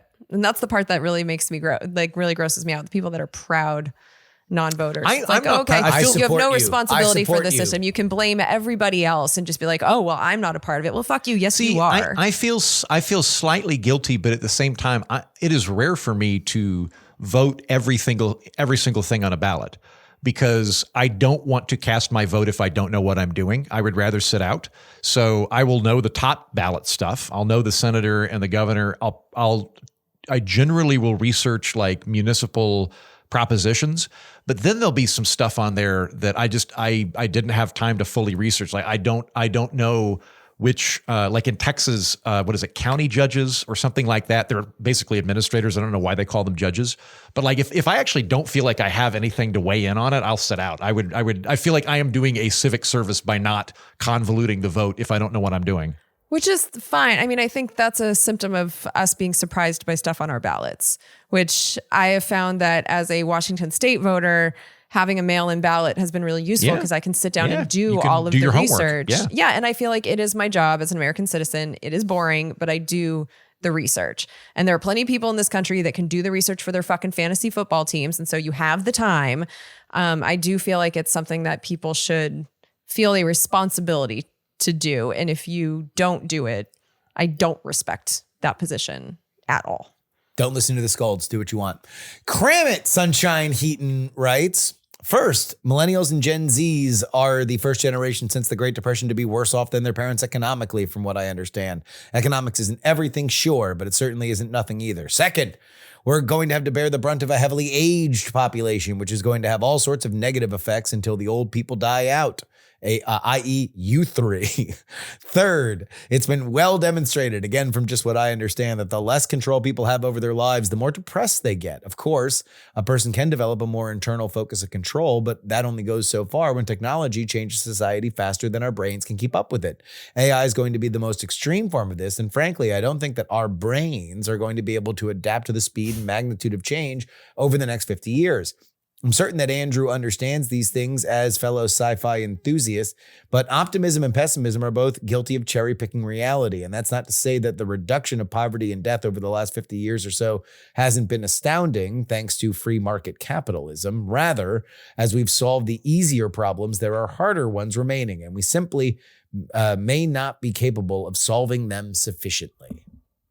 It's a well-written Is anyone email. else tired of the younger generations being like, oh, we have it so hard? It's like, my God. I'm so depressed, jerking off to whatever I want and being able to fly all over the world and having the technology that people could only dream of at my fingertips. Oh, no. You know where all that boomer money's going to go when they kick it? It's going to go to us. So we're just waiting for our inheritances. And I'm not giving shit. I'm spending it all on a yacht. Well, and here's the thing. If you are willing to go out and do a job that you feel is beneath you, you can make money in this society. Go wait tables. There are plenty of restaurants all over this country right now that are looking for good people. The problem is you're like, I have a degree, so I would never do something like that. If you need to make money, you can make it in America. The issue is you think that some of these jobs are beneath you. So I know that I had a degree and I waited tables for 13 years. That's how it goes. And then I started my own business. I waited tables while starting my own business. You have to be willing to do jobs just to make money. You're not going to go to the top of the tech industry fresh out of college. So just the bitching of this younger generation is like, oh, we don't have it as good as our parents. It's like, you're renting in luxury. We had to fucking wait tables uphill both ways. There's nothing I love more than when Jen funnels my 63-year-old uncle from Oklahoma. It's good to hear from you, Uncle Gary. I love it. Just so exhausting. Let me add a little bit to this. So the claim that the listener's making is that millennials are the first generation since the Great Depression that are doing worse than their antecedents. I believe that is correct. I've not done a whole lot of number crunching on this. Millennials are better off than their peers were in the 1960s and 1970s. That is to say that on average, and I think with the median, millennials earn more and have more disposable income than people of their age in the 1960s and 1970s. That stops with Gen X. I think you're correct about that. So it's not that the current generation's worse than all preceding generations. It's that the generation directly before millennials was doing better at this point in their lives and is probably doing better when we get to that level. I see two main reasons for that we would be doing worse than Gen Z, not baby boomers, but Gen Z in terms of where we are. Gen X, forgive me. Millennials and Gen Z are doing better than baby boomers were at that age. We are doing slightly worse than Gen X was, I think for two reasons. We've got way more student debt than they had. We've talked about that before. I think it's a very bad system that we're running. That's a big part of it. The other reason is that housing costs have gone up. I would say that the principal reason for that is that we've restricted supply and that demand is outstripping it. So that's kind of true. The other thing that say the Z word. It's fine. You're allowed. The Z word? Oh, zoning. Yeah. It's overzoning. It's overzoning. The other thing that comes up, I don't know that you were directly mentioning this, but I want to point it out. I keep seeing statistics that millennials and Gen Z are more likely are going to die younger than their parents were, and the implication is always that life is so unbearably horrible that everybody's health's declining, that we're all doing poorly, and that's not really what's going on. What has happened is we have way more deaths of despair. And so statistically, when you weigh in the amount of suicides and the amount of overdoses, there's a higher mortality rate than there was for preceding generations. If you're not in that category, if you're not killing yourself or you're not dying a death of despair, you are almost certainly going to live longer than all of the preceding generations did.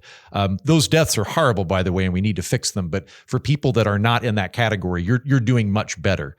And in terms of your final point on the cherry picking, I'll admit to that. There's a certain amount of warp that probably goes into it. But if you're going to pick a way to err, if you're either gonna cherry pick a pessimistic world that makes you sad, or you're going to cherry pick an optimistic world that gives you hope, I see no downside to going to the optimistic one. If you're gonna have a warped perspective, you might as well pick one that makes you happy. Well, and I think that a lot of there is this very popular reframe that Gen Z is just fucked, right? They're not doing as well as their parents. They're not. Yeah. They certainly seem to think so. And I just think we should be calling bullshit on it more often, because Andrew, you mentioned some very real, good examples of things that Gen Z has to deal with that the boomers didn't. So student loans, great example. We have more student loans. We have to pay them off in our 50s. Housing is really expensive. Well, if you look at that, who is voting and how, these are problems that need to be taken care of via politics. The boomers vote. So it's like they don't want to change the zoning laws because they're the NIMBYs, not in my backyard. They don't want the towers in their backyard that would make our housing more affordable. Student loans, the boomers don't have it. So why would they vote to make your student loans go away? You have to show up and vote. This is why it feels like our economy is still working for the boomers, because they are demanding that it do so. So until this generation stops bitching and shows up to vote for people that are going to actually take care of these issues, none of these things are going to get better. You have to get involved in politics if you want them to change. You can't just sit around and complain. Also, I think this goes beyond politics. Every single day that you wake up in a country that has more opportunity for you than any other country in history, including America.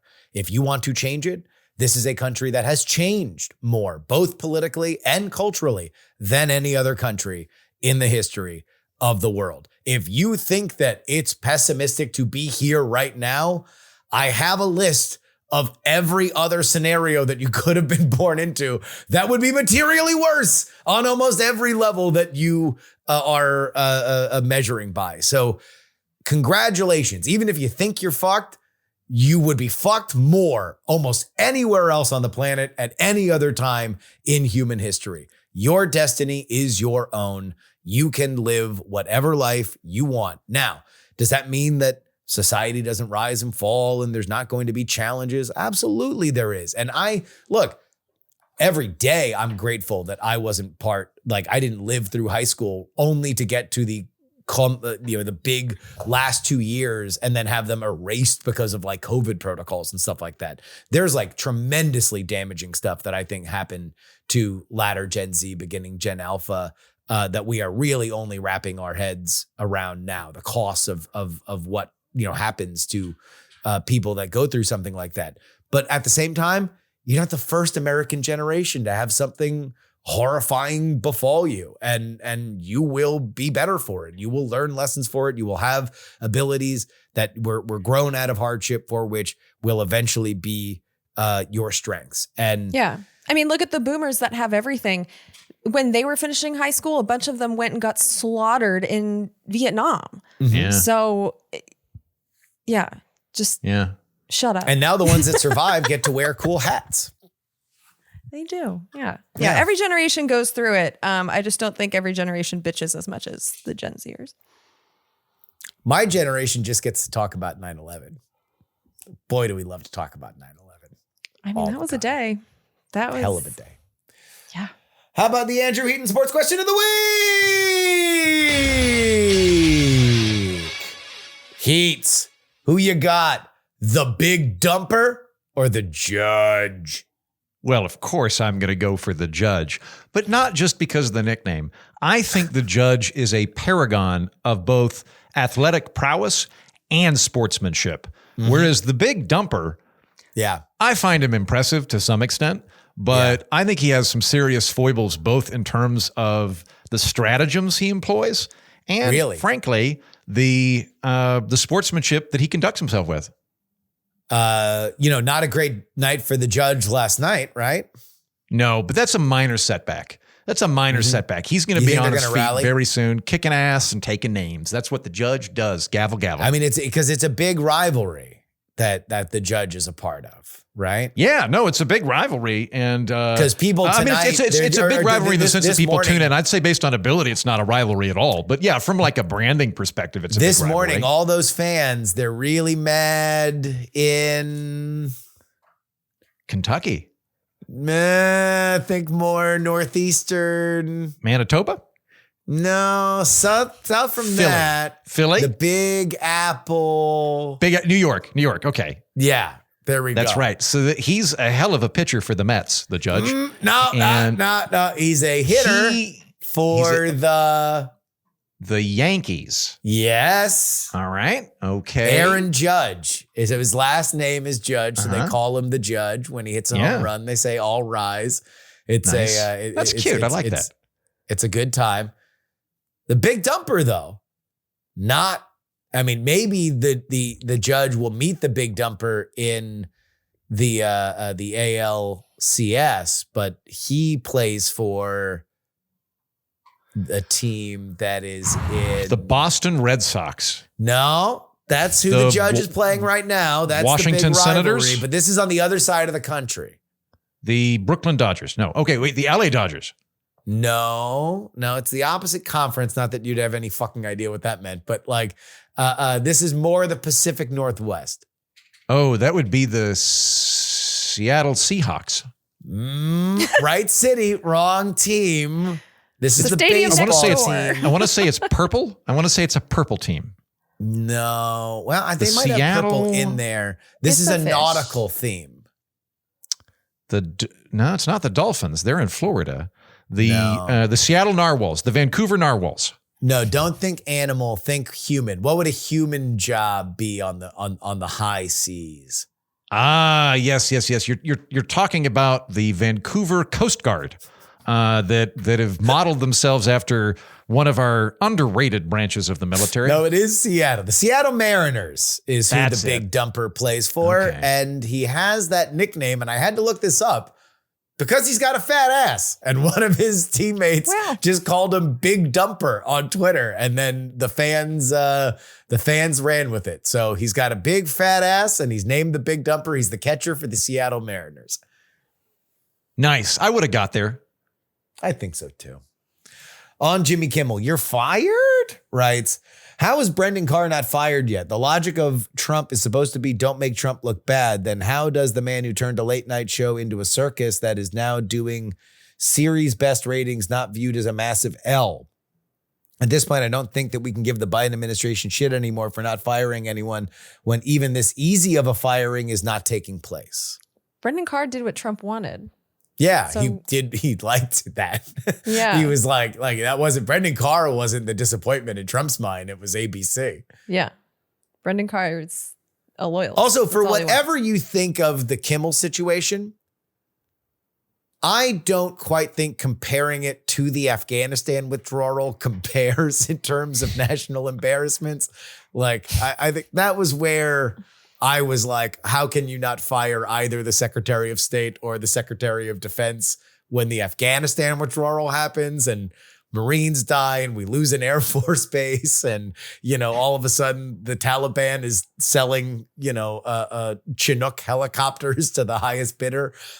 That's more where I would say you gotta fire somebody. But the Kimmel situation, obviously, look, they gave Kimmel really good ratings. So for whatever that is as an embarrassment, we can mark that. Quote, Jimmy Kimmel doesn't need to be funny to keep his job, unquote, writes. He doesn't need to, but it helps. And if you're going for jokes that will be inflammatory and or insensitive, it really helps to be funny. South Park wouldn't have made it this many seasons if they were not funny. Mel Brooks would have made a lot fewer movies if that were the case.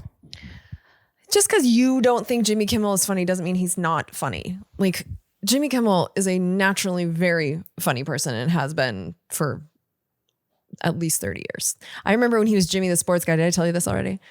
He was Jimmy the Sports Guy here. In Los Angeles on K-Rock. And he was doing an impression of Karl Malone that was so funny I had to pull over because I was like, I couldn't see. I was crying and I had to pull over. It was so funny. So Jimmy Kimmel later did that impression in blackface on time. Yeah, probably not his best choice. But but Jimmy Kimmel has made me laugh so many times. So maybe we just have different senses of humor. Maybe you didn't like the one joke that he told on this, but to say he's just not funny. It's he's been paid millions of dollars because he's funny. Shut up. Yeah, I mean, I think that there's if I were going to comedy court, I could probably build a case that he has become more concerned with making a political point than he has with landing a punchline. I think Jimmy Kimmel, look, there's another version of society where Jimmy Kimmel and Adam Carolla just do a podcast every week and we model our entire national discourse on two guys that obviously love each other and have a very close friendship. Are they still friends?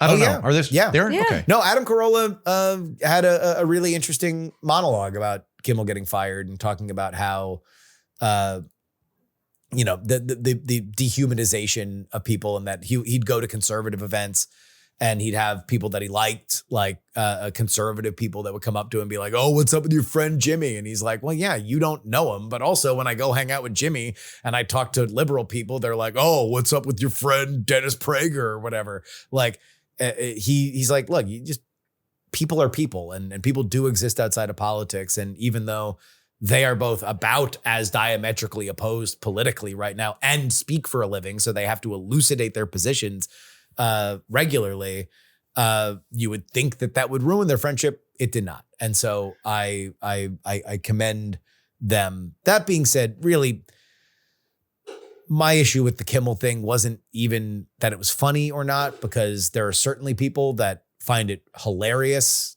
the idea that Donald Trump would seemingly not be caring about Charlie Kirk's death. My issue is not the joke per se. It's obviously the setup that he even had to clarify in his first monologue back.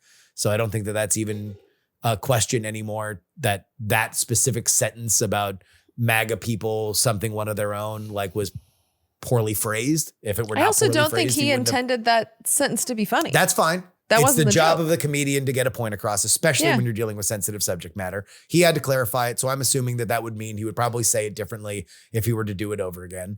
Yeah.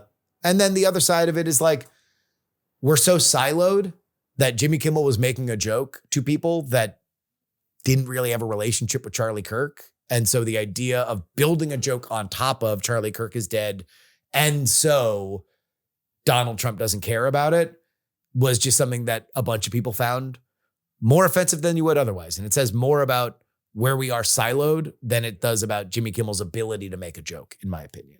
And I highly doubt that this person who's writing this into us watches Jimmy Kimmel regularly if they're just like, oh, he's not funny. It's just like, you don't know if he's funny. You don't watch the show. I got to admit that Justin that's doesn't me. watch the show. I don't watch the show. I do think he's innately funny. I do think he's a very, very talented guy. I think he's a very funny presenter.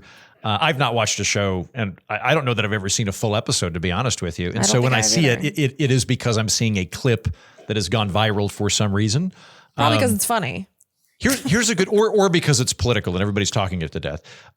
Here's a good we could do in the middle.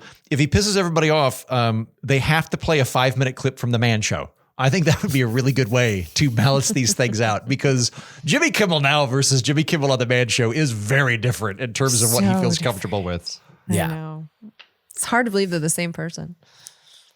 On the Spectrum writes, if the FCC was serious about waging war against broadcast television without making the networks free speech martyrs, they could simply do what they should have been doing for the benefit of the taxpayers and putting the broadcast spectrum up for auction with sunset periods, rather than the current sweetheart deal where the broadcasters renew for peanuts in perpetuity. We don't know how much of the spectrum is worth to the broadcasters because there has not been price discovery. Here. I am with you on this, listener. We touched on this last week, but the original premise to the FCC allocating those bandwidth positions was that when it was just airwaves, there was a limited amount of them, and so somebody had to allocate them, and we ought to do it predicated on the idea that if you get a station, you're providing a public good or you're providing a good to the public, or providing a public service. That's inherently a little fraught, because it does mean that the government is determining what is a public good. You could very much have different administrations have different opinions on the politics of a particular station and whether or not that constitute it. But it all now is rather academic anyway, because we're not living in an era of limited information and limited gateways. We have more ways to address people than in all of human history. We're overly abundant with information. So I'm completely in agreement with you. I think we should do exactly as you did. We should be auctioning off those bandwidths in terms of airwaves and make some money on it. I have heard people say we could use it to pay off the national debt. Sure, I don't think we pay off the national debt, but sure, put it towards it. That sounds good. You can take a little bite. Take a little bite out of the old thing. Our friend, Austin Paget, formerly of the Libertarian Party. The former first man of the Libertarian Party. The former first man. But he and I were talking the other day, and he was like very frustrated because you have libertarian-leaning public figures, elected public figures like Thomas Massey and Rand Paul, that instead of making this a free speech issue, it's like the Trump administration would probably be into this. Like, push it. This seems like a Doge now's thing. The time.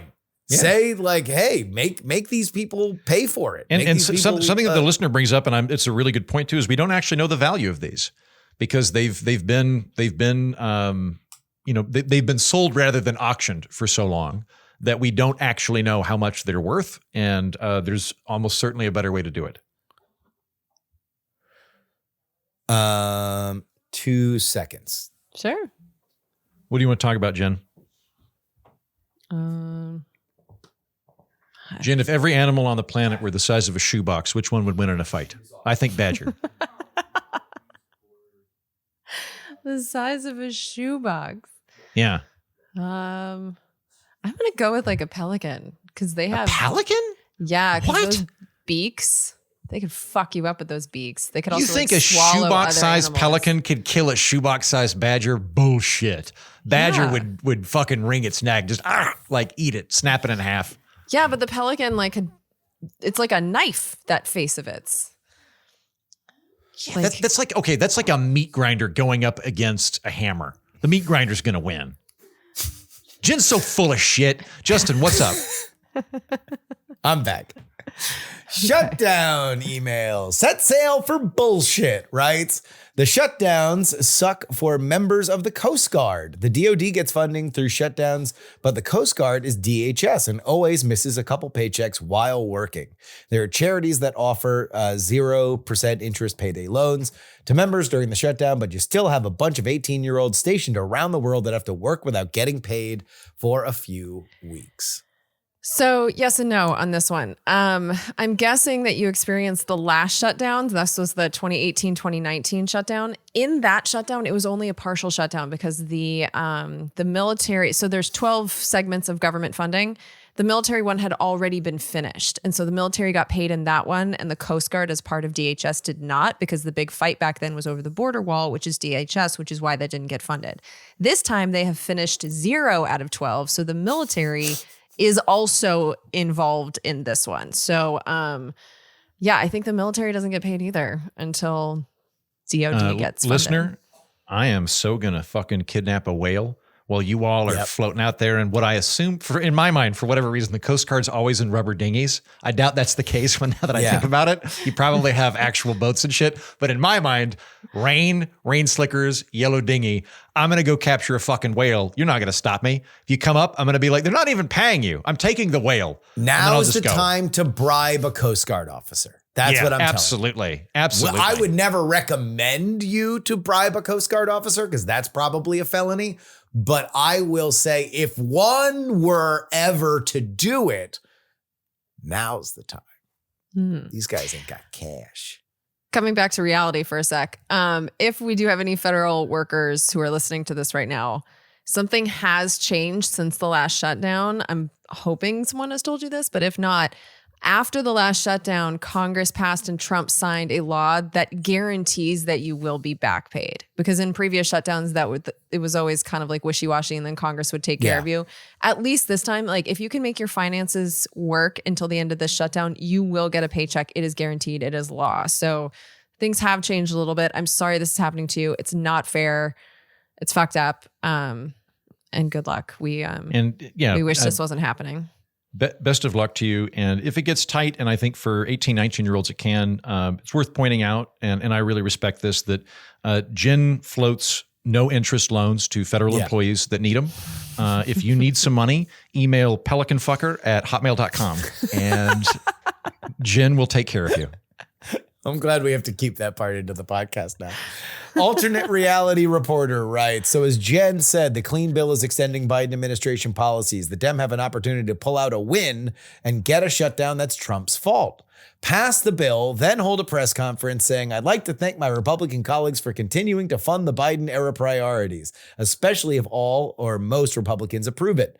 Point out that it was nearly unanimous, and then Trump's ego would not allow him to sign it.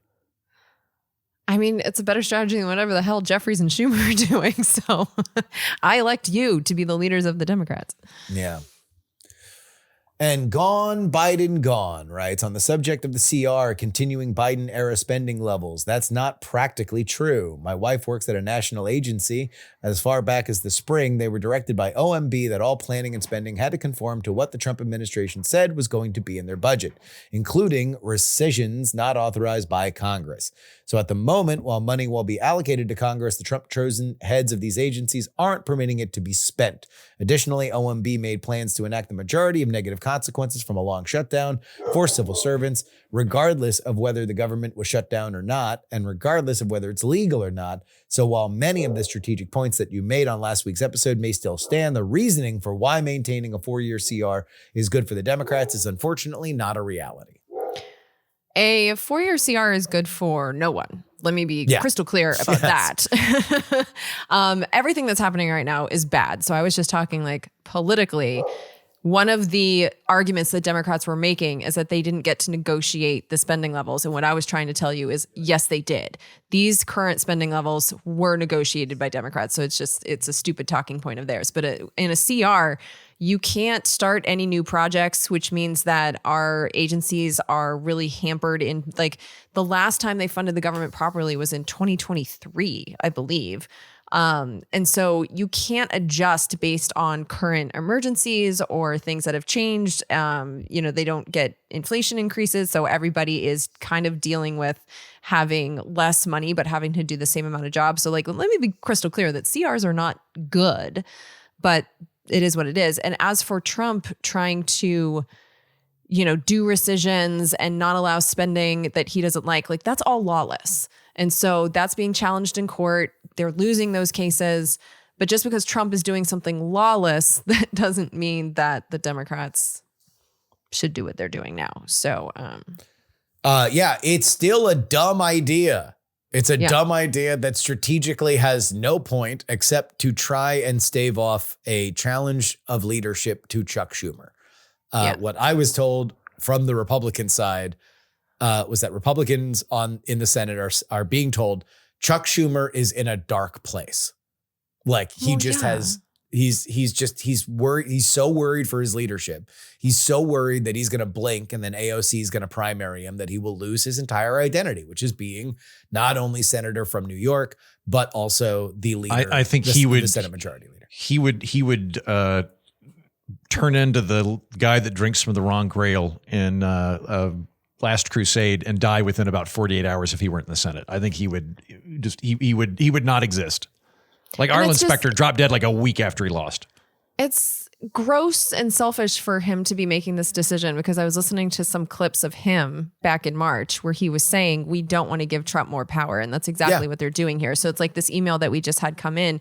If you're concerned about Trump, doing what he wants to do with funding, at least when the government is properly funded, there are laws that say that you cannot do this. And so when it gets challenged in court, he loses those court cases. During a shutdown, the executive gets so much more power to decide what's essential and what isn't, that you're losing that legal backing that you have when we challenge this stuff in court. Now it's like we're in this uncharted territory. So it might go to court and be like, well, he did this during a shutdown. What are the laws about this? They look, there are no laws.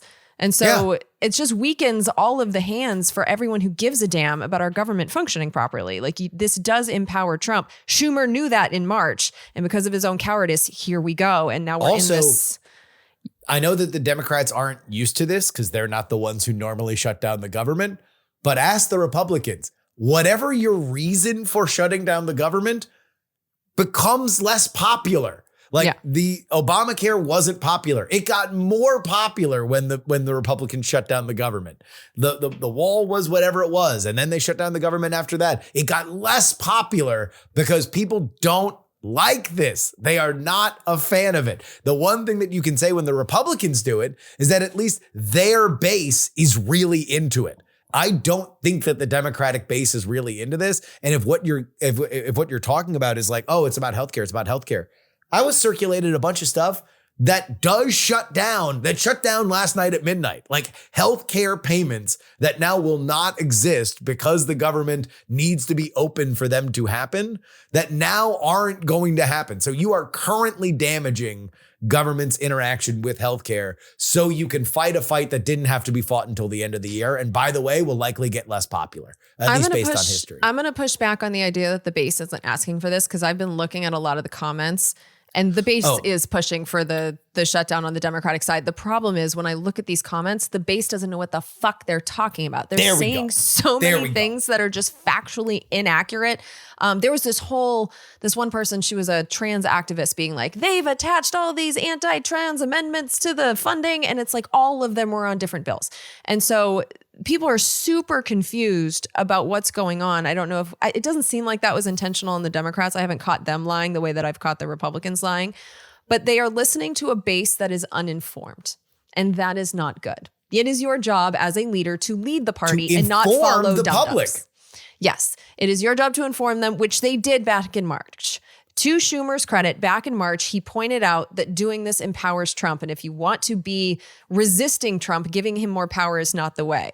But he is a coward. And so he has now done what the base wants, even if the base is telling him to do something that's incredibly counterproductive. Between May and October, you had a lot of time to rally your base around something. Anything. Yeah. You can attract their attention, make a thing, come up with a bill that is never going to pass, but you can hammer against the Republicans and make them pay and say like, look, we can't shut down the government because we need to hold the Republicans in account. And we're going to keep raising this bill over and over and over again because whatever, find the issue. Instead, what did they do? They jerked off about the Epstein files. Well, and there are things that the entire Democratic base is already fired up about. So had they made this about preventing ICE from kidnapping U.S. citizens, I think more people would be down with it. Like there were so many things that we're already upset about, like the military being sent to U.S. cities. You know, there was that whole we didn't even talk about it. There was that whole psycho scene yesterday with Pete Hegseth and President Trump talking to all the generals and saying that they should use our cities as training grounds. Like, how about prevent martial law? But they went for this like mealy mouth health care thing where it's like, we're already fired up. So do something about the things that we're fired up about. Because I can tell you that these random health care subsidies, this ain't it. Like most people didn't even know that those were going to go away and they were COVID emergency levels. Like, oh my God. Like, and they're not even taking credit for what they're doing. Like they're just. And then they're blaming it on Trump. I know. I can't. I just can't. Ridiculous. I know. How long do you think it's going to go? Are we still shut down the next time that we record? I mean, I'm flying to Barcelona on the 26th of October, and I'm worried about it still being shut down. Because now Trump has that extra power and he's the one who has to sign whatever deal there is. And the last time, another thing people forget is back in 2018, 2019, the House and the Senate had agreed on something and Trump vetoed it. Sent it back. That's how we got to 35 days. So now we've given him more power. He's not incentivized to reopen anything now that he has more power. And he might look at that clean CR that the House gifted us and be like, nah, how about we attach some stuff to that? Because that's what the Democrats are saying is okay now. So it's like, we don't know where this is going to go, but the Republicans are such bad faith actors and they don't care that the government is shut down that I think we could hit the... Well, also, it's this like... could become another longest one in U.S. history. I really think it could. If you just act... If the Republicans act like the Democrats did in the Obamacare shutdown, then it's just going to be a test of wills. When do the Democrats come back and sign the same fucking deal that they could have signed however many days or weeks ago. It's just I just think they'll be very lucky if that deal is still on the table. Is still there. Yeah. We're Not Wrong is a production of Dog and Pony Show Audio. Our editor is Will Sattelberg. And on PX3 this week, it's Listener Appreciation Month. So we're bringing back one of the listeners' favorite guests of all time. And it's a doozy. It's a great conversation with my mom. Oh, she yay. has not been on the show in a year and a half. It's because she was very mad at me for how our last interview went. And she talks about the depths of despair she was in after the election, how she got that way, why she got that way, and her social media diet changing because of where she was and how much she didn't like it. So if you want a conversation about the information that we put in our bodies and how it affects our mood, and then how we affect that, well, it's a great conversation this Friday on PX3. Oh, I love her. Jen. My latest episode is still about all this shutdown shit. And honestly, I shouldn't say this, but you heard my spiel already on the last We're Not Wrong and on this one. So go listen to Justin's mom. There we go. Heats. Do you all know Blocked and Reported, Katie Herzog? I do. Yeah, I like saw this. It was very exciting. She's come on the show. She's giving me advice on my hopefully minor drinking problem. Although specifically, I invited her on the show because she has a book out called Drink Your Way Sober, where she talks about a very promising treatment for people that have substance abuse problems, particularly that of alcohol, called naltrexone. She is charming. It's very interesting. We're not really that political, but I thought it was a good conversation to have. So for anybody that's enjoyed the conversations Jen and Justin and I have had about how alcohol factors into our own life, I think that you will very much get something out of this episode with Katie Herzog. Nice. I've not read Katie Herzog's book. I have heard her tell this story in various different podcast forums before. And it is an exceptional story. Not only her getting clean by way of this drug, but also the question of why we don't talk about it in the American medical community in the way that she posits we should, because it was very, very effective for her. It is essentially a drug that you never stop drinking, quote unquote. Like you don't cut yourself off full steam. You start taking it and then keep drinking at your regular level, and your body just begins rejecting. Yeah. So naltrexone is an opioid. What do you call it? Opioid binder. It temporarily stuns the opioids in your brain from being able to release dopamine from something. So it's described as drinking with a condom on, or driving a bicycle with 2 flat tires. So you take it an hour before you start drinking, and because you're not getting the dopamine from it, a significant amount of people find that they just don't want to keep drinking. They might have 2 drinks and then go, this is just not appealing to me anymore. And that compounds over time to where people, and I think I'm probably a good person for this because I don't struggle with abstinence. I went a year last year without drinking, and it wasn't hard. I was able to do, I'm fortunate, and it wasn't hard for me. What I do struggle with is drinking in moderation. And so I was kind of eyeballing, like, I'm probably just going to go back to drinking none at all come the new year, but I'm going to try this out and see if this makes me drink at like a moderate level, and I'm able to do what I want, which is have a glass of wine or 2 socially, as opposed to having like 3 to 4 cocktails when I go out. So we'll see what happens. Yeah. You're drinking, I don't know, what you describe as problem drinking is a different yeah, it's not my, yeah. Well, my drinking was like, I'm having 10 and I'm going to barf twice and then go back and like keep drinking. But maybe I'm doing that 4 or 5 nights a week. So it's not enough that it's causing problems. Yeah, but you are out because you want to be social 4 or 5 nights a week. It's on my end, yes. The concern that I have Your bigger issue is that you hang with drunks 4 or 5 nights a week. Yeah, I am. Well, not here recently. So yeah, maybe so. No, I'm more concerned with the cumulative aggregate effects of the alcohol on me. I want to cut back in that capacity. Your issue, from my understanding of naltrexone, it is most effective for real problem drinkers that are in like a bottle of vodka a day kind of people. Yeah. I was listening to Tucker Carlson describe getting sober, and he was like describing how painful it was from a hangover to get on a flight. So he chugged a bottle of vodka in his rental car so he could kind of get right before he got on the flight, because he was justifying it of like, oh, I'm doing this because I'm a good dad. I'm chugging this bottle of vodka in my car because I'm a good dad, because I need to get back.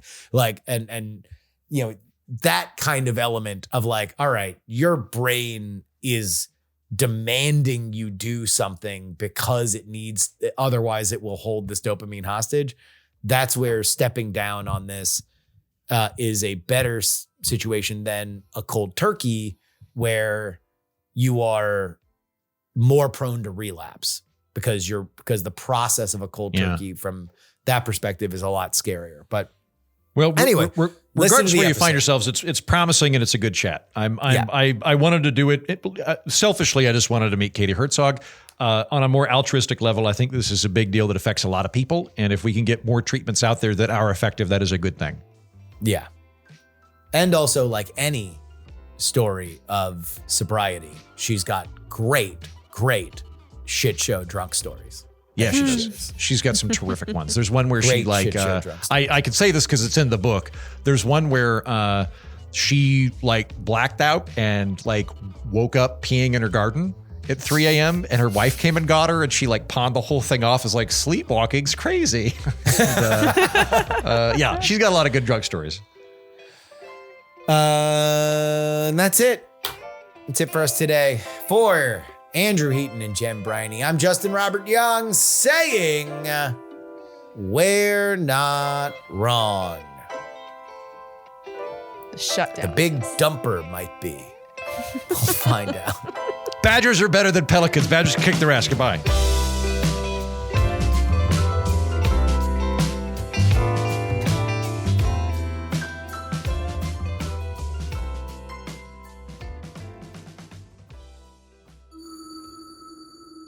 Dog and Pony Show audio.